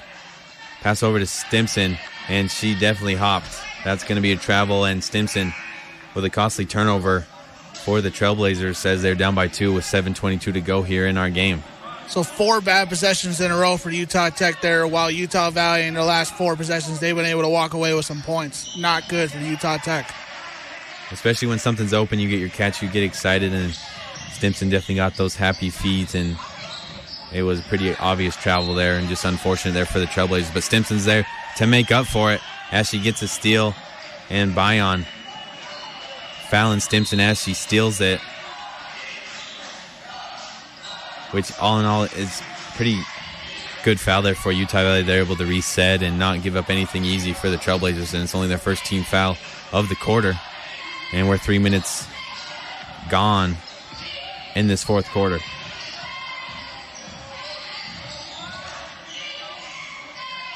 Issacson pass it off to Stimson, and Mabry going to get called for the hand check there as Stimson was trying to drive past her.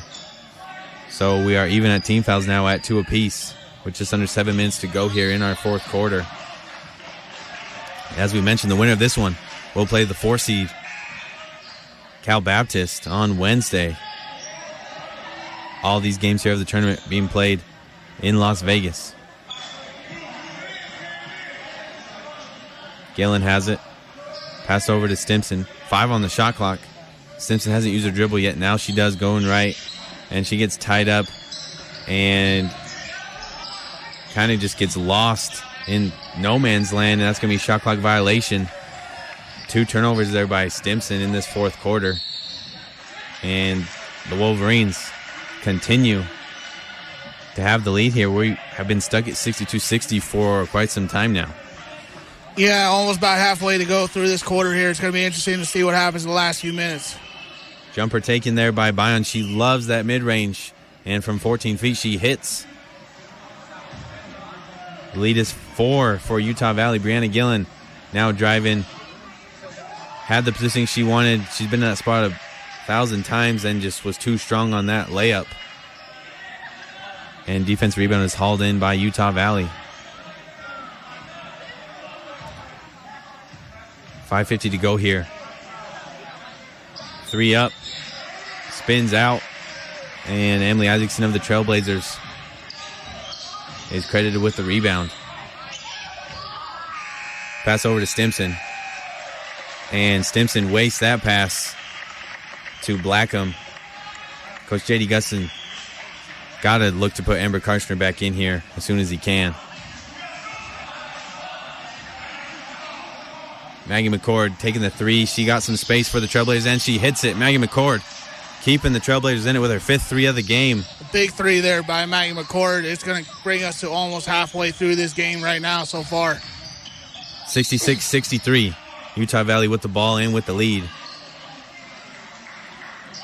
5 minutes to go here in our final quarter.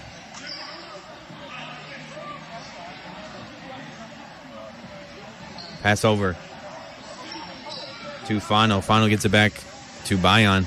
Those two just keep passing to each other. And shot is just thrown up to beat the shot clock. And we'll get a shot clock violation. Weird position there by the Wolverines, just as if they were stalling, and they just elected to initiate their offense too late into the time of the possession, and costly shot clock violation there. Great news there for the Trailblazers, though. Great defensive stop. Under 5, media timeout. 4:45 to go here. 3-point lead. We're knotted up here on 9-1-3 The Blaze. 3-point lead for the 12 seed Utah Valley Wolverines over the 5 seed Utah Tech Trailblazers. Been an exciting fourth quarter as the Wolverines have outscored the Trailblazers by 4 in this quarter, which given them this score of 66-63 in their favor. Yeah, 3-point lead in this one. And, you know, again, Utah Valley is just doing very simple things. Out-rebounding, out-assisting, and out-playing Utah Tech. I mean, they're not shooting particularly any better, but when you're 10 of 11 from the free throw line, when you got +7 in the rebounding section, and you're shooting just 0.3 better at the three points percentage better at the field, you're just going to take advantage of shots that you should get. Kaylee Bion and Shea Fano both with 16 points for the Wolverines. Maggie McCord has hit 5 threes and leads the Trailblazers with 17 points, with her teammates Breunna Gillen in double figures at 14 and Emily Issacson at 10. Trailblazers have hit 11 threes, attempted 31. And I don't know, Martin. It's going to be exciting to see how it finishes out. Going to be a lot of free throws, a lot of timeouts used, a lot of strategizing, as this game has just been neck and neck ever since Utah Valley overcame that 11-0 deficit right at the start of the game. Yeah, they've been able to overcome that deficit, and we're not able to go down at all. They didn't lose any of their spirit. They kept fighting in this one, and if they just come up with simple shots and have played simple as they can to stay alive in this one, it's only a 3-point game. We might go to overtime. We might, see a thriller at the very end. After that media timeout, it is Utah Tech basketball in the hands of Maggie McCord. She passed over to Avery Papa. All 5 of the starters on the court for the Trailblazers. Shot clock below 10. Breunna Gillen picks up her dribble at the left elbow. And I believe Maggie McCord once again drawn the foul on the cut. Yeah, Beyond was holding her just a little bit. Didn't want to give her the release that she wanted.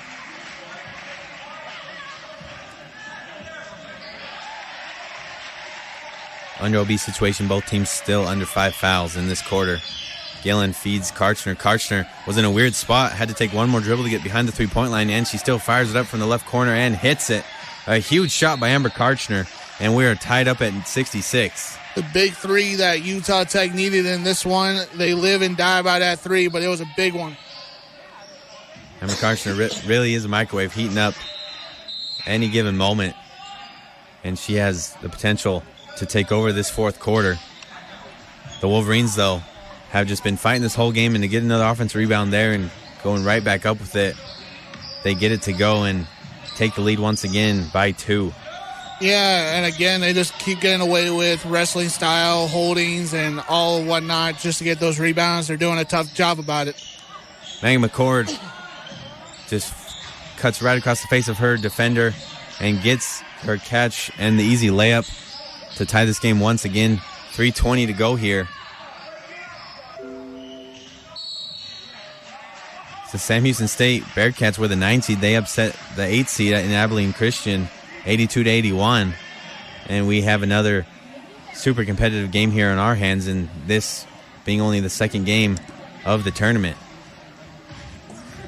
Offense rebound by Utah Valley once again.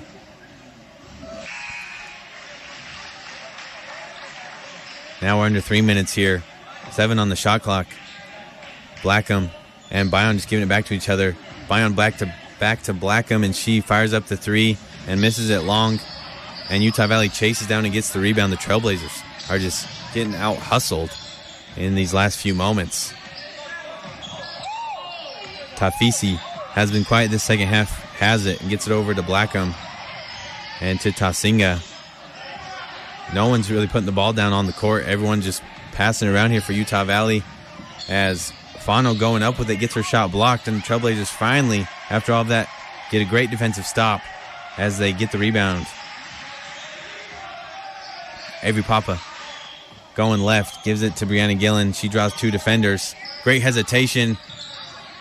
Sweet move there by Breunna Gillen. Caught up Tafisi, and she got an easy layup there after Tafisi broke down and just slipped a little bit. Yeah, under 2 minutes left to go here. This is going to be what it always counts on. Utah Tech has 71 points in the last game against these two teams. They're right at 70. 70-68. Utah Tech leading it. 1:35 to go here in our game.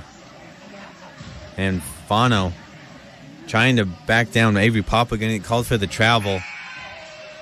Great job by Avery Papa not making anything easy. And the Trailblazers get an absolutely needed stop to try to extend this lead to 2 possessions. Yeah, it's a big one right now. It's just above 90 seconds left to go. 95 seconds specifically, 130 to 135.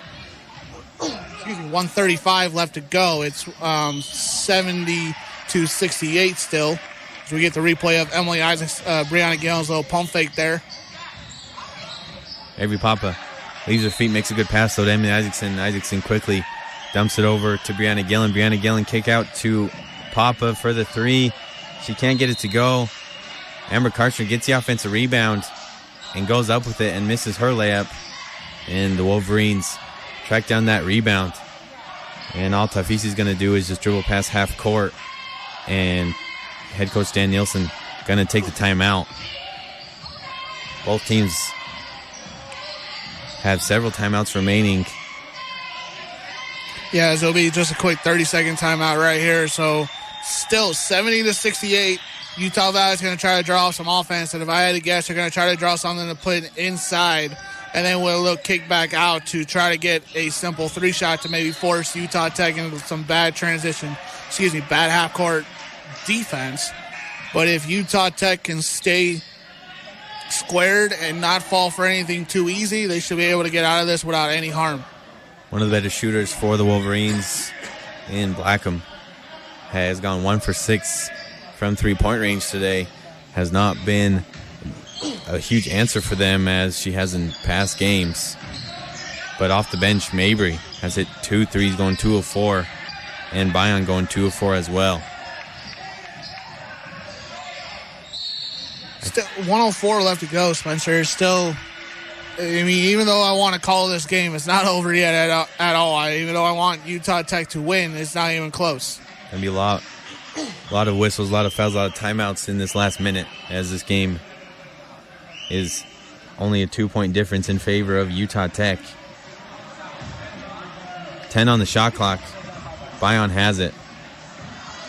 She gives it into Fano. Fano quickly gives it back to Bion. Bion loving the mid-range, taking the jumper from the short corner as she misses it. Ball going out of bounds and going to be called off Utah Tech. But honestly, who knows? That's really a tough call to make, and the refs, officials are going to go to the scores table to review this one. I mean, this is a situation where the right call has got to be made. So thankful to instant replay, and because we are under a minute, this can automatically be reviewed. So both teams going to their respective benches as the refs are going to take a look at this. And I thought it went off of, you could have argued either a Utah Valley or a Utah Tech player. I thought it went off of a Utah Valley player, not trying to be so biased. I thought it went up beyond. I thought I saw beyond when it last. So we get another replay of it. This is reversed. And Amber and, yeah, it went off Beyond's hands. It looks like Beyond's hands. Man, really hard to tell with this camera angle. It's going to be between Amber Karchner's hands or Shea Fano's hands of Utah Valley's. Well, after it went off of either Karchner or Fano's hands, it looked like Beyond just tapped it enough to knock it out of bounds. Somebody's hand came in late. I saw another hand.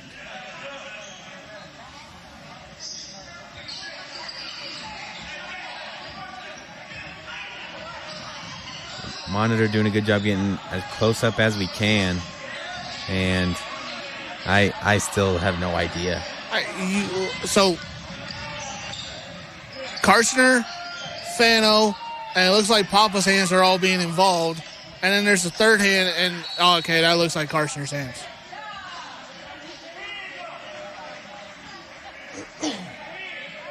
I don't know. Now I don't know anymore. Maybe I don't know. It was, the original ruling was Utah Valley basketball, and that might just end up being the case because it's too hard to overturn anything given the situation and the replay angles.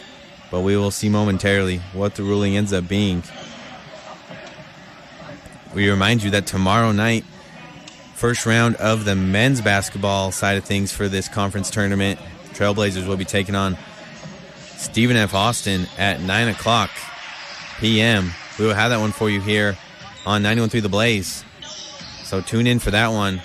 Or be our guest. Go have a fun little staycation in Las Vegas.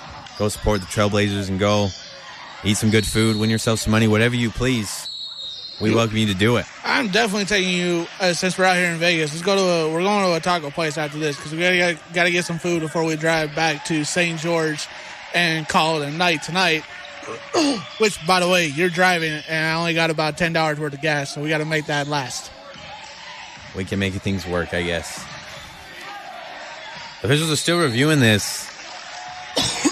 Now they have broke out the huddle, and we're just going to stay with the call on the court. So it's going to be Utah Valley basketball. 40 seconds on the game clock, 20 on the shot clock, and a wasteful pass there by Utah Valley. Avery Papa coming down with the steal. She got fouled, and she got fouled hard, but she came up with the ball, and nobody's in foul trouble. There isn't any teams with any players in foul trouble or with extra fouls or anything like that, but it's a good idea to take Beyond out of the game considering it was actually Fanu who got hurt. Fano, excuse me. So it looks like there's going to be a timeout. Maybe another official review? No, it just looks like a 30-second timeout. Another timeout taken. We'll keep it here, though. This is big, Spencer. This is big. This is a 2-point game with just under 40 seconds left to go, 39.6. You got an opportunity here to put the game up by either 5 or, to go up 5 or 4, and to give the other team a scenario where they got to play catch-up pretty quickly. Utah Valley has no fouls to give. Trailblazers have a few. only with 2 team fouls. This is just the moment where don't try to do anything cute. Just let Breunna Gillen handle the ball here. Keep it in her hands. So if she is fouled, she's the one at the free throw line, and she can drive and find an open shooter or just go all the way herself. I mean, you got to give the ball to the best, assist passer in the WAC conference and one of the best three-point shooters in the conference itself. The best player has to have the basketball. Utah Tech able to advance it and passed into Avery Papa. Utah Valley does not need to foul here. Plenty enough time on the game clock. If they do, it goes into bonus. For them to get another possession out of it anyway. All they need is stop here. Trailblazers are going to wait for the shot clock to trickle down. Probably going to go at 8 seconds. Breunna Gillen now driving. Just a 5-out. She had no one to help her and not able to get the layup to go, though. And timeout taken by Utah Valley. It was so spread out. Breunna Gillen just had on an island, had a one-on-one, no help defense in sight. Made the right move, just was not able to get the layup to fall. Nonetheless, the Trailblazers still lead at 70-68, but the Wolverines are going to get another crack at this and be able to advance it. So it's going to be a side OB pretty much at the Utah Valley bench with 10.9 seconds to go here. I wish they would have given Breunna that opportunity to do kind of a 180 spin, kind of stop, pump fake, and then come up with a layup shot there that she could have gone in with to make it a 4-point game. But Utah Tech's got to come up with 10.9 defense got to come up with 10.9 worth of defense to stop Utah Valley right here before going to overtime, because I don't think they'll be able to get off a good 3-point shot. I could be wrong, but I think they're going to try to go for a tie plus an and-1 to force Utah Tech into a scenario where they have to call a timeout and move the ball up. And I believe what the Trailblazers are going to do, what head coach J.D. Gustin is talking to his team about, is they do have fouls to give. So you might see 1 or 2 attempts of intentional fouling here by the Trailblazers to disrupt Utah Valley's offense so they can't get anything set and just kill a little bit of time. Which wouldn't be a bad idea considering you got 3 fouls to play with before you get to the bonus. Utah Valley does not have any fouls to give because they're stuck on 4 fouls right now. And this is game 30 plus. We're in postseason play, so I have a firm belief that the Trailblazers have practiced this, and if head coach J.D. Gustin elects to go with this strategy, that the Trailblazers can execute it.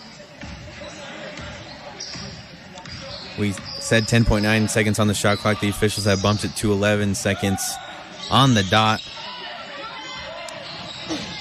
Be exciting to see how this finishes out. The winner gets to see at least one more game, gets advanced for the next round, which will be on Wednesday against Cal Baptist. At 3 o'clock. 3 o'clock start like this one.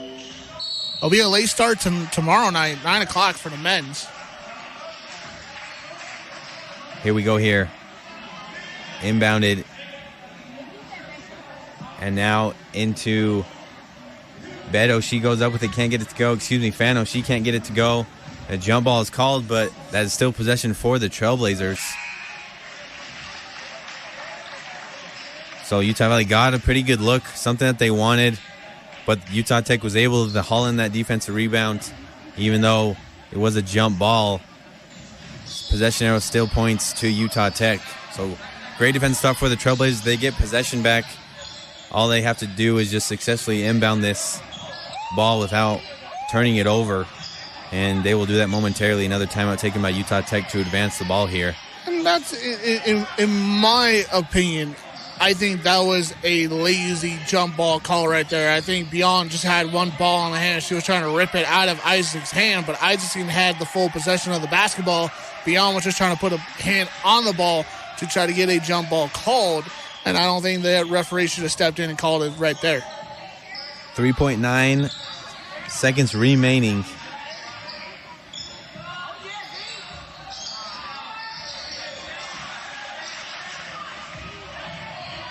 Utah Valley has already on the court, ready to go here. Trailblazers still have not broke the huddle yet.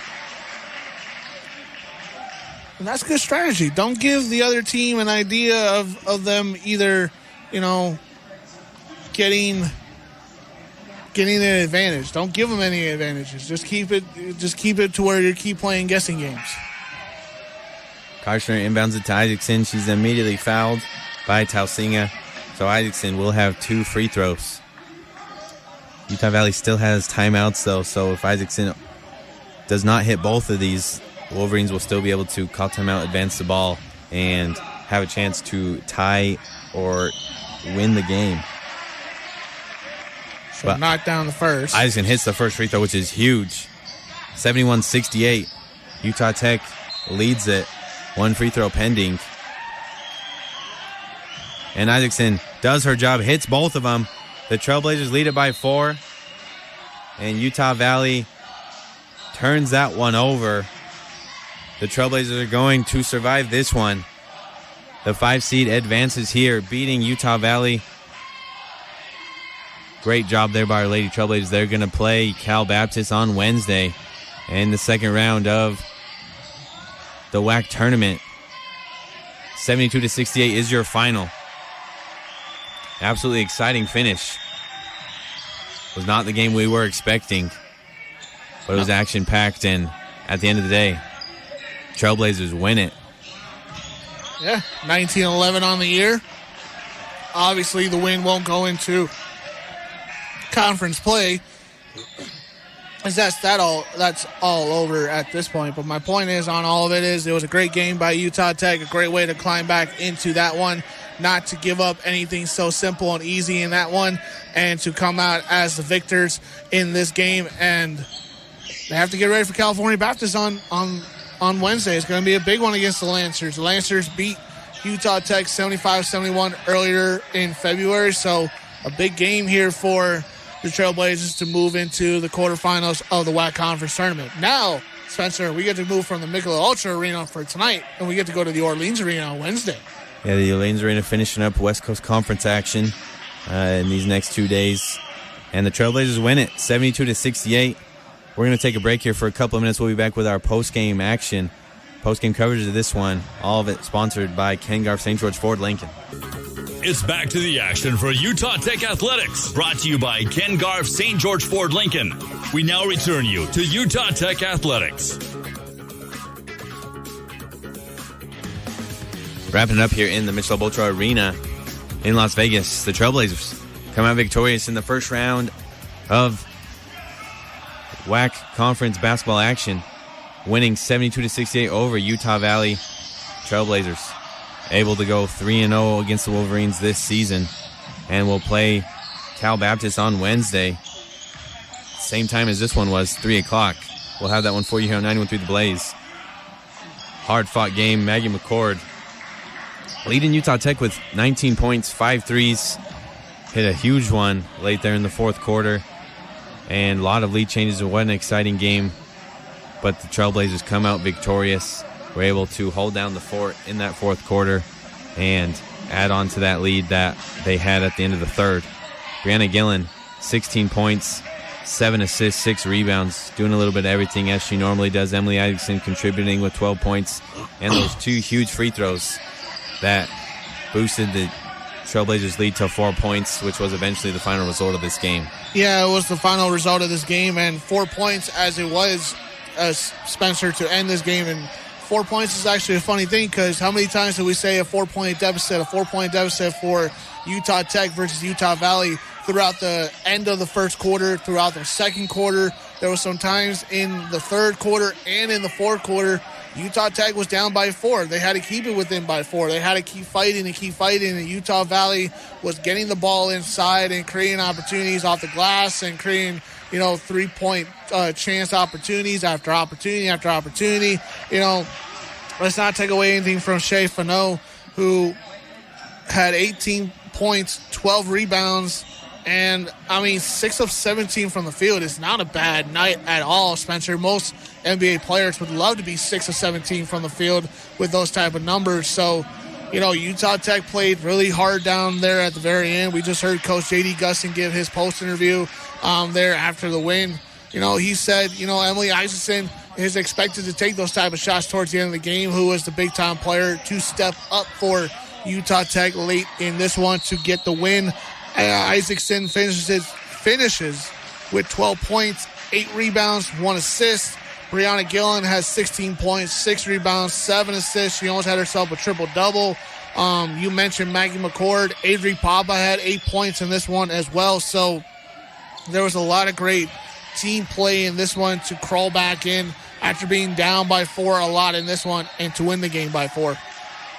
In that interview, head coach J.D. Gustin mentioned that at the start of the season, one of the goals for this program was to win a game in the conference tournament, and just so special. It was just so cool to see that hard work pay off, and head coach J.D. Gustin was just ecstatic that the Trailblazers are still alive and were able to accomplish that goal, and we'll get to face off against Cal Baptist in just over 2 days on Wednesday. Yeah, it's going to be a fun one against the Lancers. Last time the Lancers and the Trailblazers for the women's team went off, it was 75-71 win for California Baptist over Utah Tech. And so Utah Tech's going to have to find a way to, again, erase that 4-point deficit. They lost the game by 4 points. There was a 4-point deficit in this game against Utah Valley. They have to get over to 4 points. They have to find a way to get +4, not -4. And if they can find a way to turn that -4 into a +4, they should be successful against California Baptist. They have their entire starting lineup that they want out there. Obviously, Amber Karcher didn't have a great game. She's one of those players that can go off from time to time, but your two big stellar players that keeps your offense alive, as Breunna Gillen, Emily Issacson, were able to have themselves a bounce-back game, a consistent game, and get some help by Maggie Mccord, who is an unsung hero for this women's team. Yes, Maggie Mccord, your Ken Garff St. George Ford Lincoln player of the game with the team high and game high, 19 points, 7-11 shooting, 5 of 9 on threes. And, I mean, every time she shoots it, especially with that catch and shoot, just in rhythm, kind of a Klay Thompson-like arch, just rainbow three, and it tends to go in over 50% from three-point land. She was today. So great job to Maggie Mccord. Congrats to her and to the entire Trailblazer team. And Breunna Gillen, as we mentioned, who are in all WAC first-team honors. Yeah, so let's paint the rest of the bracket picture for you here on Utah Tech Radio. So we do know Stephen F. Austin, Sam Houston will match up in the quarterfinals. The first game of the day will be at 12 o'clock on Wednesday. Then following that will be California Baptist versus your Trailblazers at Utah Tech at 2 p.m. on Wednesday. And we do not know the winners of New Mexico State versus UTRGV or UT Arlington versus Seattle U. But the winners of those two games will go on to play Southern Utah and Grand Canyon Wednesday at 6 p.m. and at 8 p.m. So those are your 4 first set games. But it's going to be interesting to see who comes out on top towards the very end of the season. I mean, at the end of tonight. And we'll see who the 4 quarterfinal matchups are for tomorrow. Yeah, that game between New Mexico State and UTRGV is just about to get underway right after this game, as both teams are warming up, and that tip-off is scheduled to be around 6 o'clock. And then following them, UT Arlington, Seattle U at 8. And that will wrap up our first round of the women's side of things. And like we've mentioned, tomorrow will be the first round for the men's basketball teams. And we will be back here on 91.3 The Blaze at 9 o'clock for Utah Tech against Stephen F. Austin. We're super excited for that one. The Trailblazers only played the Lumberjacks once, not twice, during the season.